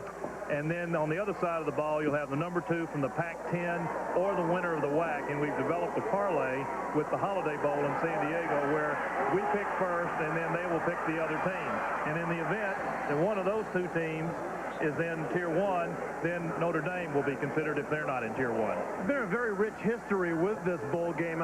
It's got to be very frustrating for you and the rest of the Cotton Bowl committee to miss out on the coalition deal. Yeah, frankly, it was very devastating to us. And, you know, things change in football and business, whatever it is. And in 3 years, they'll probably change again. And as far as the Cotton Bowl is concerned, we're going to be sitting at the table when they deal the cards out. Well, I can personally say this has always been one of the most enjoyable bowl games I've ever seen. I want to thank you for your hospitality and good luck. My pleasure. Thank you. Thank you, Jim. All right, Bob, back on the field. The pitch back to Alton Crane goes awry, and Crane covers it back at the Texas Tech 7-yard line. Option play, pitched it without looking. Crane wasn't there. Leaving the Red Raiders with your basic 3rd down and 23. A situation in which they've struggled today.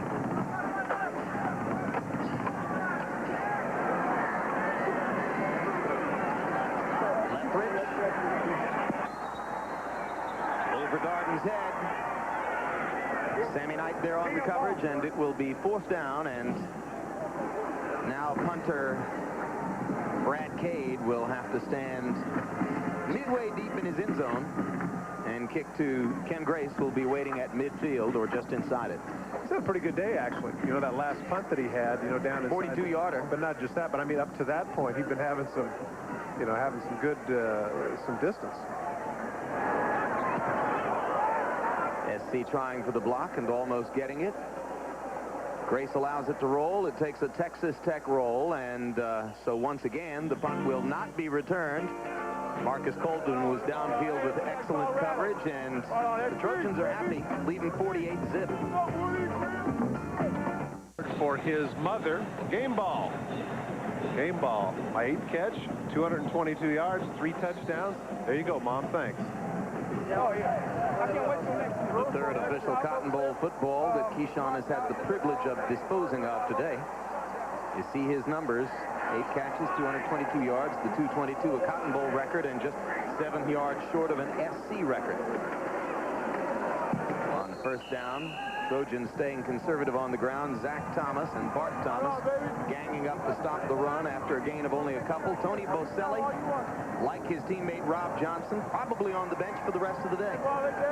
I don't think there's any doubt that he's going to be a 1st-round pick, and of course there's a great history at SC of 1st-round pick offensive linemen. You think of Don Mosbar, Bruce Matthews, Anthony Munoz, and of course John Robinson, when he commented regarding Boselli, very high praise. Robinson saying that Boselli is as good as any of the great names to have played on the offensive front for the men of Troy in the past. Brad Otten, reserve quarterback, already with 1 touchdown pass, unleashes his effort for another. Robert Johnson on the coverage, and we'll take a look at Robinson's quote on Tony Boselli. They're playing as well as any lineman he's coached, and he's seen a few good linemen. Of course, some of the names that we had mentioned. Says Tony's playing right up there with him. Let me point out 2 names in particular: Anthony Munoz and Bruce Matthews. More than likely, those 2 are Hall of Famers, Jim. And to say that Boselli's playing as well as those 2, that is as high a praise as you can get for an offensive lineman. Brad Buddy was pretty doggone good too, and of course Ron Yary long preceded Robinson at SC, but he's one of the greatest names in the history of that great program. DeLon Washington with the catch from Otten. Robert Johnson makes the stop. And it hasn't been the breakout day that Coach John Robinson and some others on his staff expected for freshman DeLon Washington, but by the time he got in the football game, the Trojans were already rolling. Well, it could have been if they had just focused on the running attack, but they had so many big plays with the passing attack that he was never afforded the opportunity to get a lot of carries. Yeah, why not just go ahead and throw to Keyshawn when it's so easy? Dane Johnson deep to receive for Texas Tech. John Stonehouse to punt as the Trojans are stopped.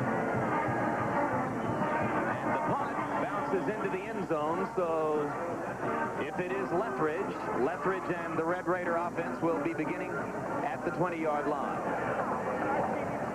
Here are some of the great names to have played in the Cotton Bowl and to have gone on to earn entry into to the Pro Football Hall of Fame. Well, that's an impressive list. I remember the Earl Campbell game, as you do probably too, in 1977 when they played Notre Dame. And Notre Dame that year stopped Earl Campbell, I guess 119 yards of stopping him, jumped from 5th to 1st in the polls as a result of defeating Texas in the Cotton Bowl. 17 tackles per Golick that day. Look at the time for Zebby Lethbridge. And Lethbridge unloads complete to Jason Lavender. Who? Jason Lavender. No. The guy with the tackles. Oh, that was Bob Golick. Oh, I'm sorry. Our ace sideline reporter. He was most valuable defensive player in that Cotton Bowl game, New Year's Day '78, as he helped to spur the Irish to that big victory over Campbell and the Longhorns. That was a gain of 6 on first down, Lethbridge to Lavender, and it'll be second down 4. 4:37, clock running in the third period. Myron Hanspard, biggest running play of the day for the Red Raiders across the 40 to the 45-yard line, and a first down for Texas Tech. Hanspard, the 180-pound freshman out of DeSoto, is knocked out of bounds by Grant Pearsall. They had 400-yard games this season, Jim, and finally finds a hole through some of the second-string secondary people there for the Trojans. Nice run up to the 45. Hanspard, who energized the Texas Tech running game. Lethbridge gets rid of the football intended for Hanspard on the far side, and there was a Trojan defender looming up looking for the touchdown pick. It was Brian Kelly. Not Ronnie Lott? He's wearing 42, isn't he? That's right. Well, there's so many players on the sidelines, you can't retire numbers. Myron Hanspard in the game, 8 carries for 38 yards. Creditable effort for him. Of course, it's a little bit easier to run the football for yardage when you're down 41, 48-0, and the opposing team knows you must pass to have a chance to score. Lethbridge completes deep into SC territory to Sheldon Banks.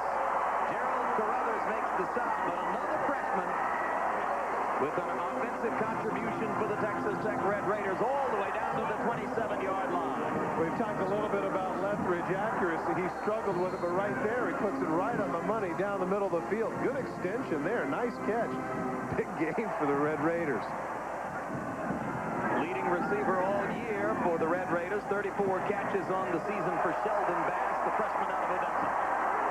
Hanspard stopped momentarily at the line of scrimmage, but breaks free for a gain of about 5. It was Jesse Davis, number 23, a reserve corner, on to make the stop. Hanspard initially runs right into the back of his pulling guard, but able to cut back out to the outside, make a little something of it. Call it a gain of 3. It'll be second down 7 from the 24. Red Raiders trying to get on the scoreboard. Lethbridge with plenty of open territory in front of him, chooses to throw, and Darden makes an acrobatic catch inside the 5. Out of bounds at the 3-yard line. But again, Lethbridge to Darden clicks, and it'll be first and goal, Texas Tech. So Lethbridge is dangerous. He gets out of the contain, and look at Darden's feet. Disciplined enough to keep both in bounds. Good piece of receiving. Tony Darden, who had expected to be the starting quarterback, had the upper hand for the job, battled Lethbridge early in the season. Ultimately, Zebby came on, and Tony moved to receiver. Now Lethbridge, trying to get into the end zone, winds up losing a couple. Number 41, Brian Haas, there to make the stop for the Trojans. Is it just me, or when Lethbridge goes back to pass, the play takes a long time? It seems like he scrambles every single time. He reminds me a little bit, a very little bit, and maybe the resemblance is because of number 8, of the way Steve Young was when he started. You know, always, if things broke down early, he'd start to run. And with time, Lethbridge will understand that he needs to stay in the pocket just a little bit longer. Center Scott Fitzgerald said to us the other day, half the job as an offensive lineman for this team is being aware of where Zebby is. Stacy Mitchell with the droppage in the flat. Could have been a Texas Tech TD. He couldn't quite hold on. Jesse Davis there to cover for Troy.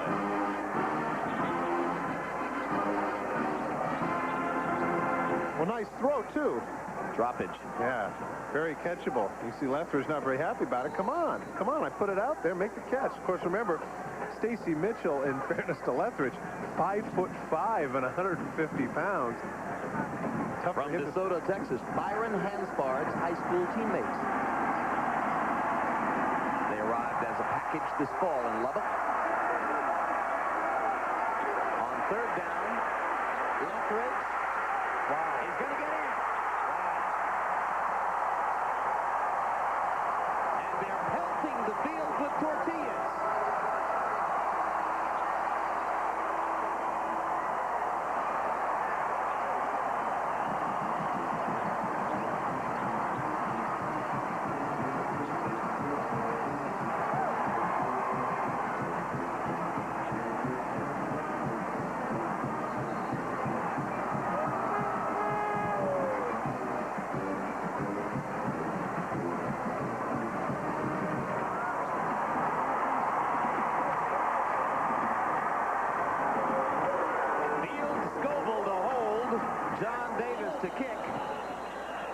The kick is up and good, but the play is whistled dead, and now we'll wait to see what the officials have called here.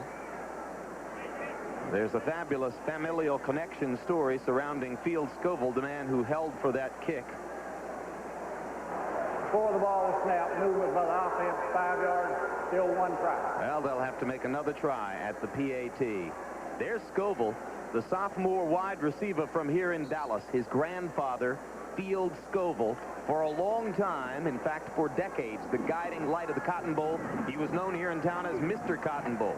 His father, John Scoville, a Texas Tech quarterback in the 60s, almost brought the Red Raiders here for their first time as Southwest Conference rep, but they fell just a little bit short. And now Field gets to play on the final Texas Tech team to actually make it as the Cotton Bowl representative from the Southwest Conference, and holds for the successful PAT. 9-play, 80-yard drive, took 2.5 minutes on the clock. 5-yard touchdown run by Zebby Lethridge averts the shutout for Texas Tech.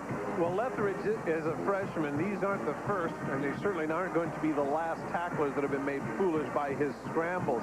He looks to the left, there's nobody open. Right in his sights, he should have been sacked right there. He avoids one tackle. Now the cut back here, cuts to the outside. SC just can't get him. Nice run by Lethridge. Want to see it again? Right there, cuts right past him. And, of course, on the sidelines, the defensive coaches are telling Willie Lowry, hey, you got to make that play. And Lowry's come back and said, man, this guy is quick. Offensive coordinator Dick Winder says, okay, guys, we're only 41 down. Let's stay in it. 17 minutes, 14 seconds left in the game.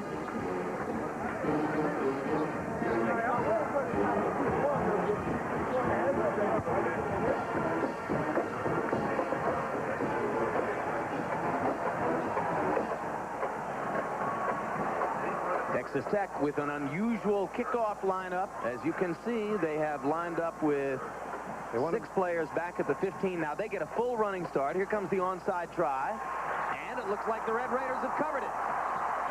Well, they've covered it, but it was before 10 yards. Yep. Didn't go 10. Needed to get to the 45. So that'll make it SC ball in Texas Tech territory at the 44-yard line. 1978 Cotton Bowl.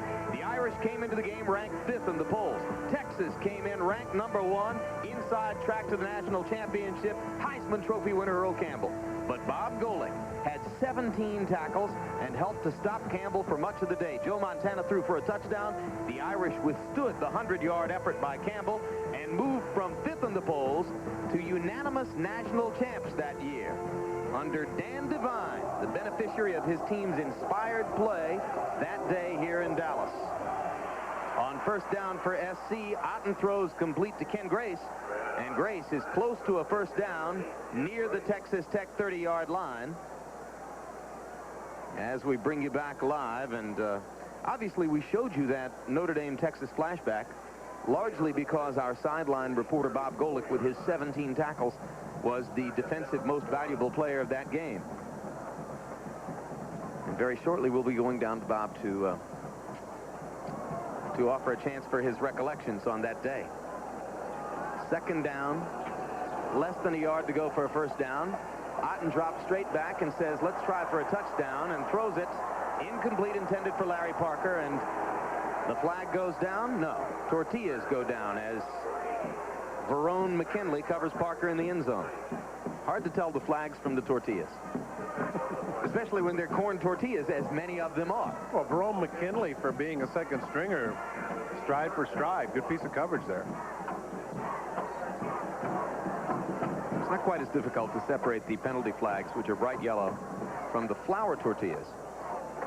But the corn tortillas present an entirely different problem. That's a good point. Yeah? It's inescapable. Oh, they have a maize color. Third down, less than a yard for an SC first down. Trojans lead 48-7 in the third. Brad Otten gives to Sean Walters, and no one is fooled. Tony Daniels, number 86. Big play man along the defensive front for Texas Tech. Breaks through. Walters can't get started, but they're going to let Otten go for it. So now the Trojans will try for the first down on 4th down 4. Football at the Texas Tech 37-yard line. Under a minute remaining in the third period. Period in which SC struck for 2 touchdowns. Both of them touchdown catches by Keyshawn Johnson. And then Texas Tech came back to finally get on the board. Otten throwing on 4th down. Overthrows John Allred, the tight end. And Allred was wide open, so Otten's inexperience shows there. Really 6'6", 215-pound sophomore out of Tumwater, Washington. Really had what he wanted there in terms of the secondary. A little bit rusty. Watch the tight end here just cutting the seam, get right behind Thomas, the linebacker. He's wide open, and as you mentioned, Otten lacking the touch to get the ball in there. He'll complete that pass next year, when he's the starting quarterback and Rob Johnson's playing in the NFL. Timeout, Texas Tech. So the Raiders using their first timeout of the second half. There'll be 2 remaining. We've got 40 seconds left on the clock in the third period. And we take advantage of this opportunity to remind you about Tuesday night on NBC. Tomorrow night, NBC will help you laugh your way into the new year with all new episodes of Wings, Something Wilder with guest star Michelle Lee and Frasier, then a special episode of Friends. Great comedy lineup, followed by an all-new Dateline. It's all tomorrow night, starting at 8, 7 Central, right here on NBC.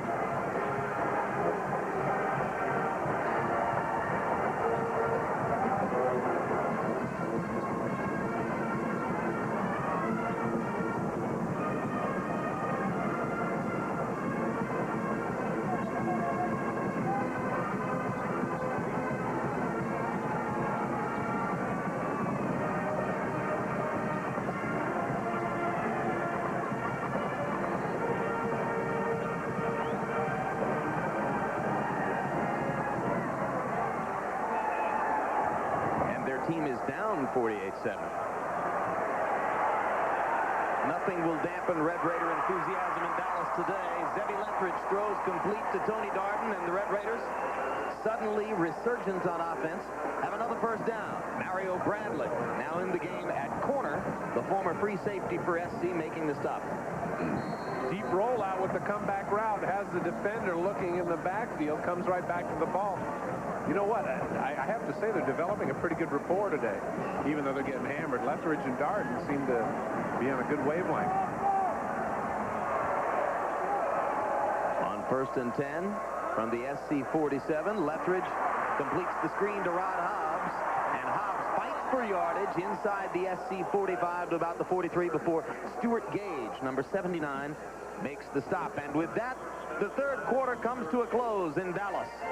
So with 3 periods down, SC leading Texas Tech 48-7. We'll be back after these messages from your local station. For wide receiver Field Scoville of Texas Tech had hoped that his team would earn that trophy today, named for his grandfather. But tough sledding for the moment as Zebby Lethbridge releases the pass a few yards out of bounds. Tony Darden again, the man there to catch the football. Brian Kelly on the coverage. And it'll be third down for Texas Tech as the Red Raiders continue to operate from down 48-7. Nice catch, but he didn't quite know where he was on the field, or rather, he drifted to where the ball was. Lethbridge needed to keep him in the field of play. Darden's a freshman from San Antonio, redshirt freshman. After moving from quarterback to wide receiver, he caught 11 balls for a 21.3-yard average per catch. And he has shown some stuff here today. So as you say, Lethbridge and Darden showing promise for future passing combination fireworks at Texas Tech. This time, Darden was looking for number 18, Sheldon Bass. So check it, Lethbridge was looking for Sheldon Bass. And with Kelly covering, the ball was overthrown. It'll be 4th down. Now you can hear the boos, and I can understand it. Gee, if you're going to go for an onside kick, why not go for it 4th and 7 at the other team's 43? Well, maybe you got the fake punt play coming up. Brad Cade is in the game. He's the punter. Long snapper Brad Spinks, a reserve tight end, sophomore out of Duncanville, goes ahead and snaps it to Cade, and Cade goes ahead and kicks it away. And this is Larry Parker bringing it back for SC, and Parker's across the 15 to about the 16-yard line before George Ramsey ran about out of bounds for Texas Tech. 14:37 to go in Dallas. Big. It's so hard to close. Romantic flavor of this game, visibly portrayed in the shots of that 1938 Red Raider jacket you saw as we came back from commercial there. Brad Otten gives the football to Rodney Sermons. Sermons, one of 4 USC tailbacks to touch the football today, gets it from the 8 out to about the 10. Cody McGuire, number 74, freshman defensive tackle out of Crane, Texas, makes the stop for the Red Raiders. Well, now the younger offensive line for the USC Trojans get a chance to assert themselves. I'm sure that throughout the season, I'd have to recall the other blowouts that SC might have had. They probably had very little, if any, playing time, so this is their chance to shine. Well, they put 61 on the board against Cal, so a lot of these guys surely played in that game. 2nd down, Otten throws across the middle of Larry Parker, and Parker has big yardage across the 35 near the 40. Bart Thomas knocks him out of bounds for Texas Tech. And he wiped out a couple of assistant coaches and trainers there on the sideline, too. Parker showing some speed. Watch as soon as he catches the ball. Look at the different gear that number 80 has. Comes across on the crossing route. Now he catches the ball. Now watch. He shifts gears. Long stride. Gets past. Now watch at the end when he gets knocked out of bounds how many bodies go flying, and he takes out about 3 guys. 31-yard gain. 1st down SC. Football is across the 40 to the 41-yard line. Good look at Parker. 6'2" freshman out of Bakersfield. 528 total yards now in the game for SC. Sermons with the call on 1st down, and Sermons has a gain of about 3. It'll be 2nd down 7. Raiderback Marcus Coleman making the stop for Texas Tech. Well, you can see the total yards, as you mentioned, Jim, over 500. It's a tripleton. It's a triple. 3 times 172 would be 516, and SC has more than that. So He did that without an abacus. Credit them with a tripleton. Left my abacus at home. Brad Otten, sophomore quarterback out of Tumwater, Washington, a transfer from Weber State, who literally fell into the lap of John Robinson and the Trojan program this year. Otten down the middle, and Parker almost made the catch. Number 25, Sean Hurd, there to break it up at the last moment, and a flag is down. Flag down near the Trojan offensive backfield, so you suspect holding, but we'll see.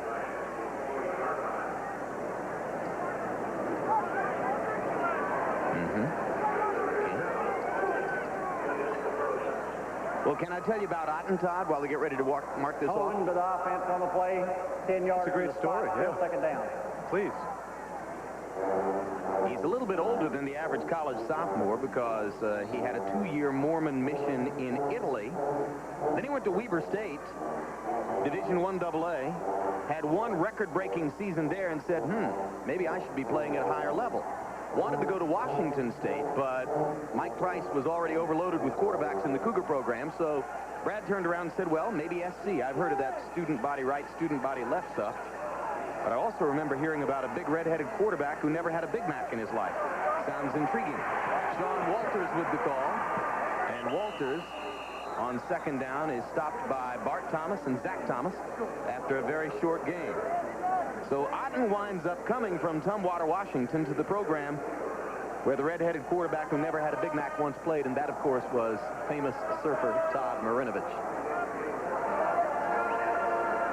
The players say that Otten is as loose and happy-go-lucky a guy as you'll ever find on a football field. Steps into the huddle and says, "Hi, guys. Long time no see."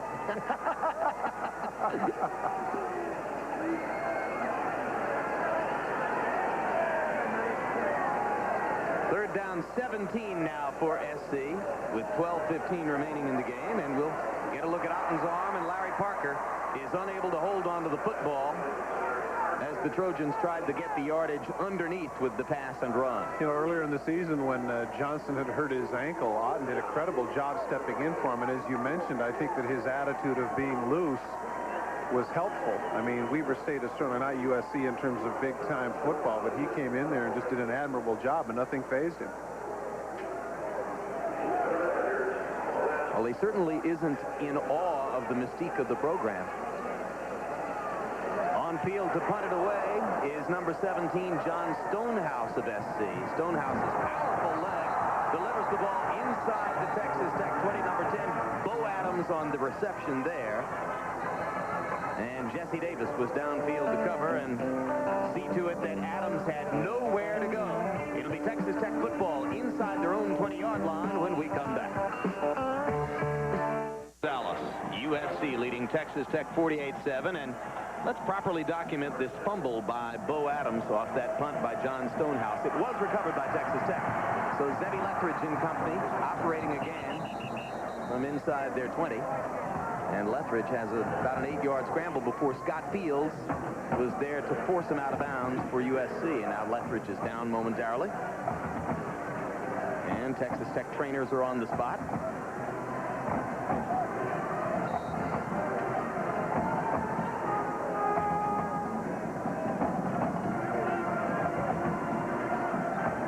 Lethridge is unable to keep going, then in all probability Tony Darden moves from his wide receiver spot to quarterback, number 11. Let's take another look. Just at the end, he gets hit from the backside. Looks like he might have landed on his wrist a little bit funny. You see there the left shoulder and elbow folding underneath. We'll speculate until we see at the end. And now Texas Tech is going to be charged with a timeout as trainers continue to work with Lethridge, and now the offensive coaching staff comes onto the field to chat with Tony Darden in anticipation of Darden's move from wide receiver to quarterback. Oh, I hope this isn't serious. Yeah, you'd hate to see Lethridge come up with anything in the way of a serious injury on a day like this. Down 48-7, just trying to gain some positive experience. You know what? I think he's got a bloody nose, John. You're right. I think you're right. And that gives us a chance to talk about ER. It's the powerful show that has the critics raving and viewers watching in record numbers. Tonight, NBC will show you how it all began. ER, a special 2-hour movie event. Tonight at 9, 8 Central here on NBC. So if you're a fan of ER, you won't want to miss this special 2-hour movie version of ER, 9, 8 Central, right here on NBC. You segued from a bloody nose to ER. I was forced to. That's amazing. It wasn't my choice. I'm impressed. Coming up, immediately following this Cotton Bowl game, IBM OS2 Fiesta Bowl, number 4 ranked Colorado against Notre Dame. Last time in uniform for Cordell Stewart of Colorado, Michael Westbrook, the outstanding wide receiver. And what about Rashaan Salam, the Heisman Trophy winner? He has another year of eligibility, should he choose to use it. No. Tony Darden is now operating at quarterback for Texas Tech, and Darden gives to Alton Crane, the tailback, and Crane has first down yardage across the 30 to about the 33-yard line. So the Raiders will continue to pursue this possession. As you see the numbers on Darden for the season, 26 completions, 61 attempts, 381 yards, 2 TDs. Likes to throw deep. Darden with 4 wide receivers. Throws into the flat. It's intended for Field Scoville, and Gerald Henry was there to defend, to belt the receiver to the turf, and to look for a possible interception. Gerald Henry was almost too fast here. Watch as the ball comes towards you. He's almost too early. Should have gone after the ball instead of the hit. He might have had the pick. Final numbers on Zebby Lethridge if he is unable to re-enter at quarterback. 13 of 29, 167 yards, 1 rushing TD, 2 interceptions. Darden throws, Crane drops. It'll be 3rd down. Had what they wanted. SC came with an outside blitz. Had the screen pass underneath. Just couldn't hold on. Well, if you appreciate tradition and history at all in college football, you have to see this as a sad way for the Southwest Conference to end its 55-year marriage with the Cotton Bowl. Been some fabulous games throughout the years, and we documented some of the great players that have been here in the Cotton Bowl, and certainly this is not the way Cotton Bowl officials in the community of Dallas wanted it to end. Byron Hansbard goes in motion from tailback. Darden gets away from Willie Lowry. And now with room, Darden throws downfield, out of bounds. Flag goes down, and I think that flag will denote the fact that Darden was beyond the line of scrimmage when he released the pass. I would agree. Although then again, he was awfully close to the sidelines. Did he also get belted after the play was over too? Could be a personal foul call against SC. Linus, there you see the stakes right there. He's across the stake at about the 33 when he throws the ball. Gerald Carruthers was the man who made contact. I think he was definitely past the line of scrimmage. I agree, and it seemed to me that Carruthers' hit was in the field of play. Quarterback was across the line of scrimmage when he made the pass. Penalty is declined. 4th down. Good eye, Jim. Fabuloso. 4th down and 10 for the Red Raiders, and the ubiquitous Brad Cade comes on for yet another punt. Junior out of Woolforth. Is he approaching a record? Could be. We'll have to rifle through the old Cotton Bowl record book one more big time, as the punt is handled by Larry Parker. Successfully so at the SC 32-yard line. Trojans will have it, leading 48-7 when we come back. There for the Fiesta Bowl, Heisman Trophy winner Rashaan Salam, one of the stars you'll see in that game. And now USC, with as enviable a Heisman Trophy history as just about any other school, gives to tailback Rodney Sermons on 1st down. Sermons has a gain of about 2. It'll be 2nd down 8. Robert Johnson made the stop for Texas Tech.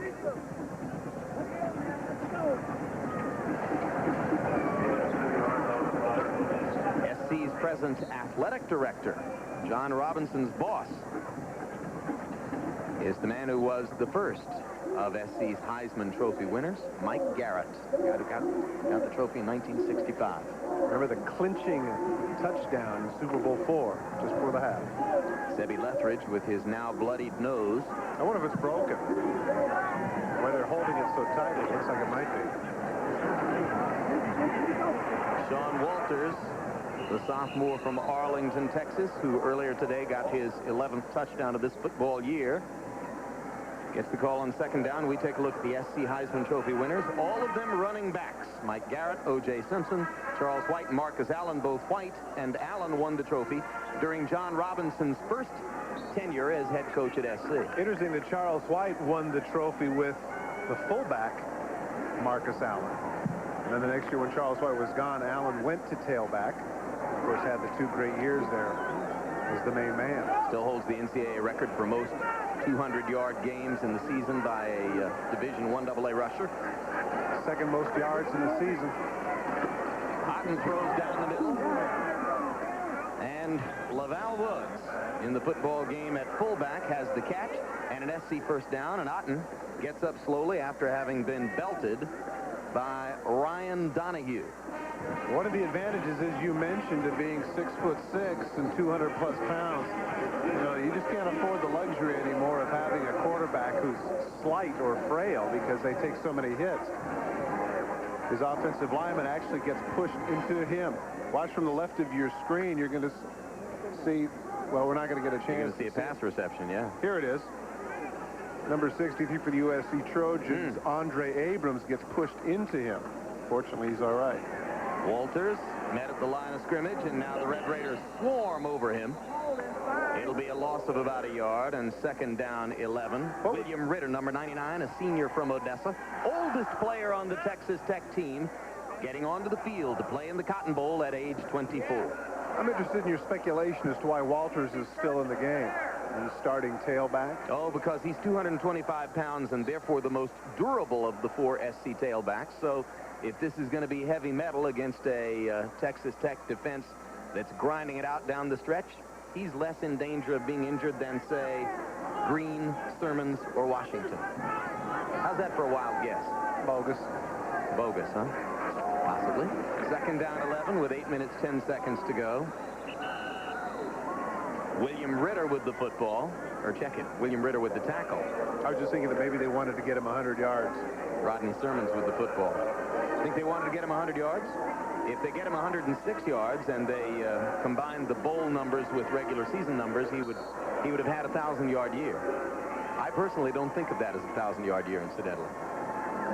I don't think your bowl numbers count with your regular season numbers for milestones like that. Well, it probably shouldn't, but then again, you know, you get, then what about all those players who played 12 and 14-game seasons for their 1,000-yard games, and now guys go 16 games to get 1,000? That's the NFL. Third down, pass incomplete from Otten. Oh, I know, but we're just arguing records. 11, 12 games. What? It doesn't count?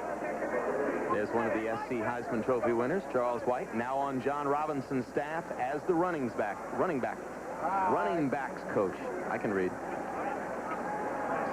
People forget that he also led the league in rushing in the 1987 season, but of course, that was the strike year. Big asterisk there because he played through those strike games against some bartenders and firemen.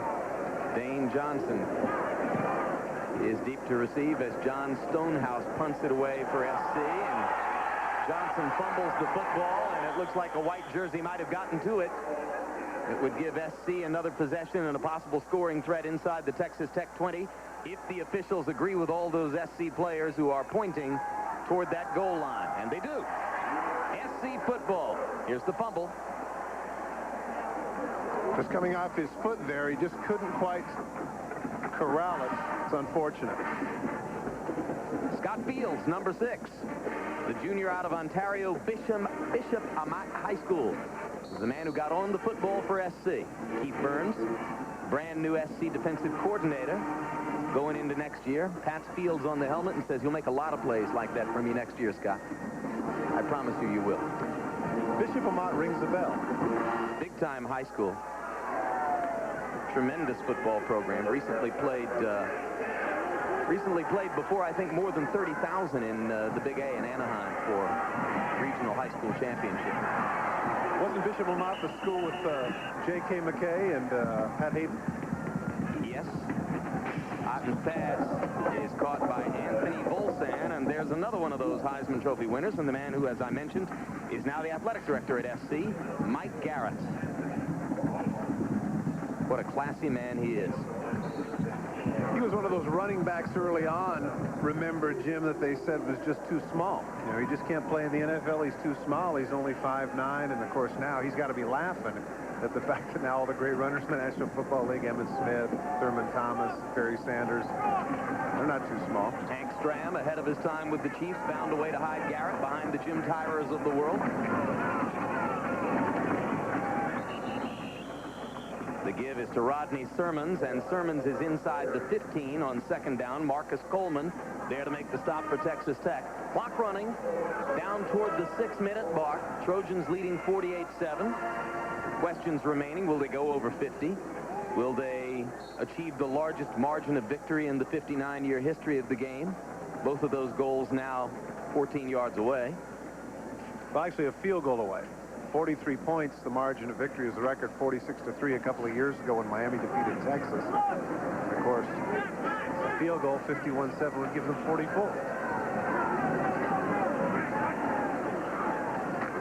On third down, Sermons with the ball, and John Robinson keeping it on the ground out of dignity and respect for Spike Dykes and his staff, and David Guy there to make the stop for Texas Tech as the Red Raiders are playing mostly reserves on defense now.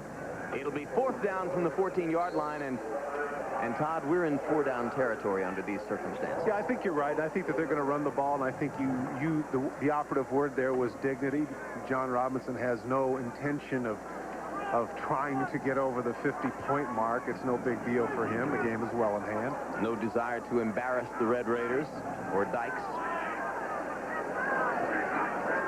or many of those longtime Southwest Conference stalwarts in Dallas who have respect for the Cotton Bowl game, but alas, he fooled us. There's a pass down the middle. Complete to number 84, Jeff Ditz. Donnie Taylor with the tackle. It's not that he fooled him so much. It's simply the fact that, you know, your second-string quarterback gets in. What are you supposed to tell him? Don't try. Makes a nice throw. It's Diltz, not Ditz. Jeff Diltz, the reserve tight end with that catch. It's an easy mistake. Just a mispronunciation. Not even the vaguest of implications there. First and goal from the 3-yard line. Clock running, 4.5 minutes to go. Sermons, touchdown. Flag down. Flag by the referee. And the way Otten is chatting with the referee, it looks as though this one might go against the Trojans and bring the touchdown back. Illegal shift, man never got set. 5 yards, still first down. You're mentioning the name. Didn't the Yankees have a third baseman named Mickey Klutz a couple years ago? Sure did. More than a couple. What a terrible name for a fielder, right? Not at all germane to the Cotton Bowl on this January 2, but nevertheless a fascinating observation. No, when you mispronounce. You're right. When you mispronounce Mickey Klutz, not a great name for a fielder, yes. Okay. There was. I know. Okay. Ditz indicating that he might not be mentally prepared to play with this complicated offense, right? Otten throws incomplete, intended for Jeff Diltz. The man who made the catch that got him down here into this first and goal position, and now it will be third down. Well, Diltz had an opportunity for a gimme touchdown. But alas, he ditzed out and couldn't make the catch. Well, Brad Otten throwed it ahead of him instead. Maybe he oughtn't to have thrown it to him.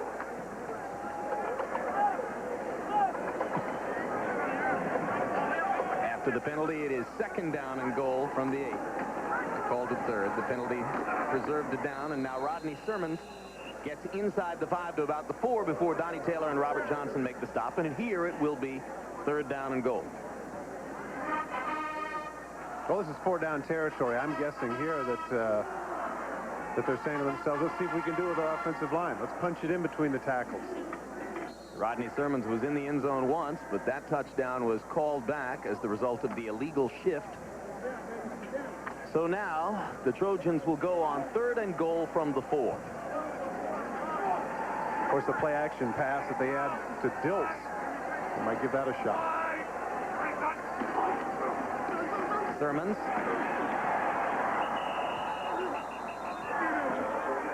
They'll mark it at about the 2. Sean Johnson makes the stop for Texas Tech.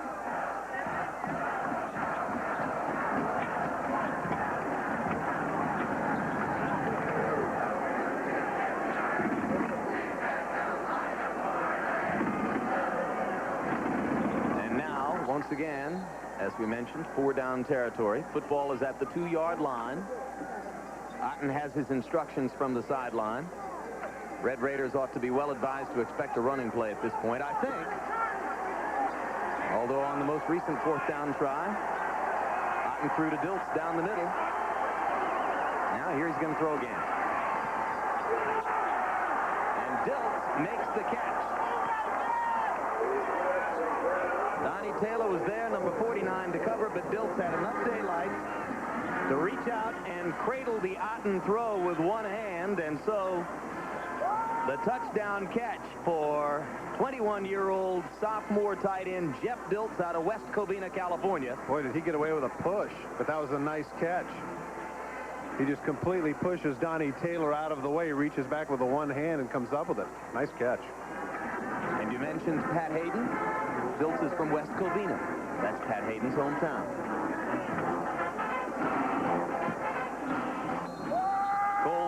Boots the extra point out of Ryan Lenderman's hold, and with 2 minutes 40 seconds remaining in the game, Southern Cal's in position to achieve the largest margin of victory ever in the Cotton Bowl.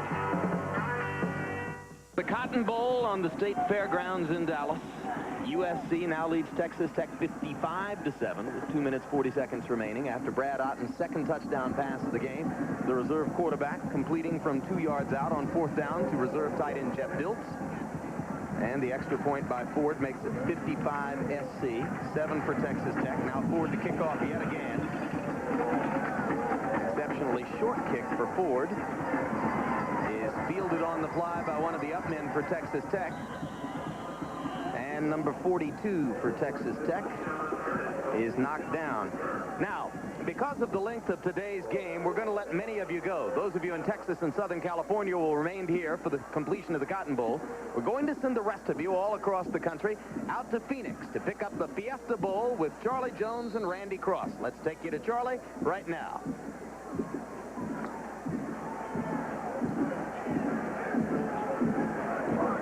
And now those of you in Southern California and Texas remain to see the completion of this football game. And new on the field at quarterback is Son Cavazos. Cavazos, the number 3 quarterback for Texas Tech, who threw 6 passes all year. Told it's pronounced Sonny Cavazos. So Sonny Cavazos throws on 1st down, gets about a yard. It'll be 2nd down 9. Clock running. Just over 2 minutes remaining. Cavazos under pressure. And the lefty fires it in and out of the hands of Alton Crane.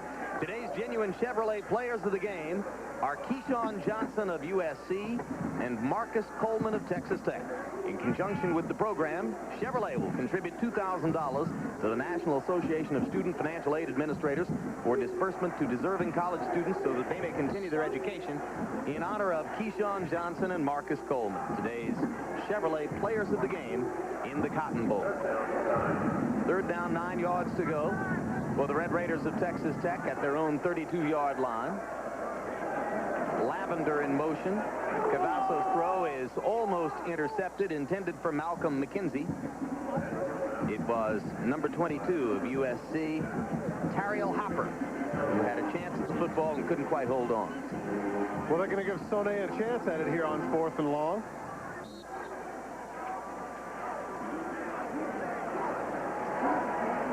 Sonny. That's an interesting name. Remember the Washington Huskies had a quarterback, Sonny? Sonny Six Killer. Oh, Sonny. Oh, okay. That was Sonny. 4th down 9 for Sonny Cavazos and the Red Raiders. Had a moment of running room, but now he's going to be wrapped up as he gets it across the 35 to 36. George Perry, freshman defensive tackle from San Bernardino, was there for the Trojans. And it'll be SC football at the 36-yard line. And this clock just cannot run fast enough for Coach Spike Dykes and his Texas Red Raider staff.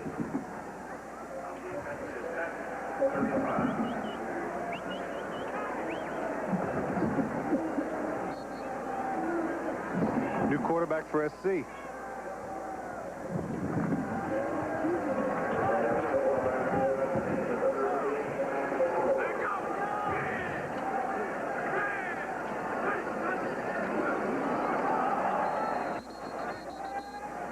Matt Koffler.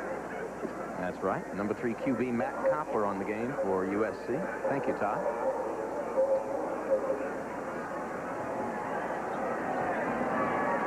First down, fumble play. No gain. 2nd down 10. Those of you who are in Southern California and Texas, we're not shutting you out of the Fiesta Bowl battle between Colorado and Notre Dame. You just wait a little bit longer and go as soon as the clock runs out here, and we have a final for you in the Cotton Bowl. On 2nd down, the give is to Jess Holgan, number 47, the number 5 SC tailback, 5th one to have touched the football, and Holgan was run out of bounds for no gain. It's going to be 3rd down, 11 yards to go.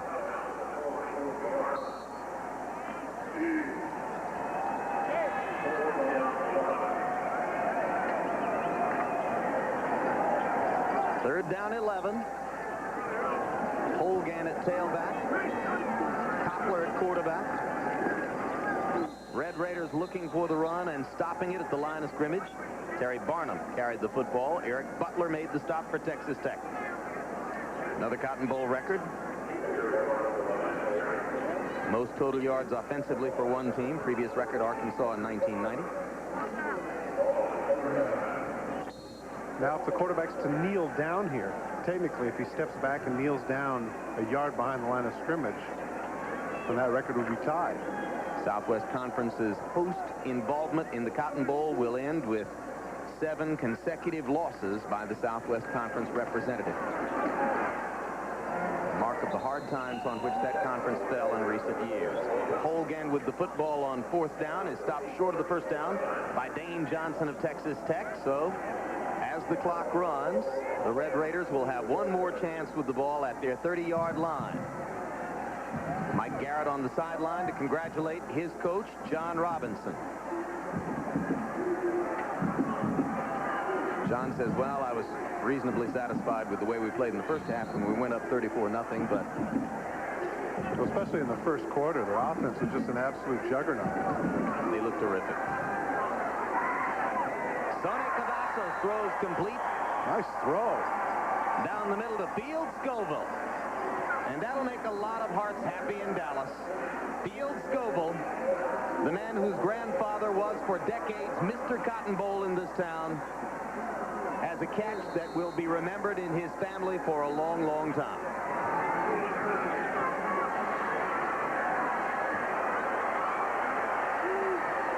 Cavazos throwing. If he wasn't beyond the line of scrimmage, they'll get credit for a touchdown. Stacy Mitchell into the end zone. The clock has run out. Well, Jim, one thing that does is that the record for the biggest margin of victory now is no longer. That's right. The Red Raiders avert that particular ignominious fate. Let's look at Cavazos again. Scrambling to the left. Looks a little bit like Jim Delgado. Remember the left-hander for the Packers, Jim? Yeah. Wings it. Nice catch there downfield. Cuts back. Gets across. You know, and I got to tell you something. Regardless of the outcome of the game, don't tell me that Stacy Mitchell's not going to remember that one. Stacy Mitchell's pretty happy. 5'5", 150-pound freshman out of DeSoto. He's thinking, well, that makes up for my kickoff fumble in the first half that set up a USC touchdown. And now on to add the extra point is John Davis. And with no time on the clock, Davis kicks the extra point.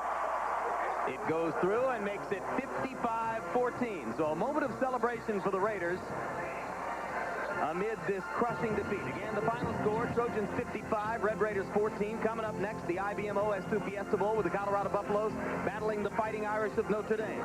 For Todd Christensen and Bob Golick, I'm Jim Lampley saying so long from the Cotton Bowl. I want to thank my statistician Darrell Jones, spotters Dave Schechter and Jason Archinal. This has been a presentation of NBC Sports. Stay tuned for the IBM OS2 Fiesta Bowl. Wednesday, a famous...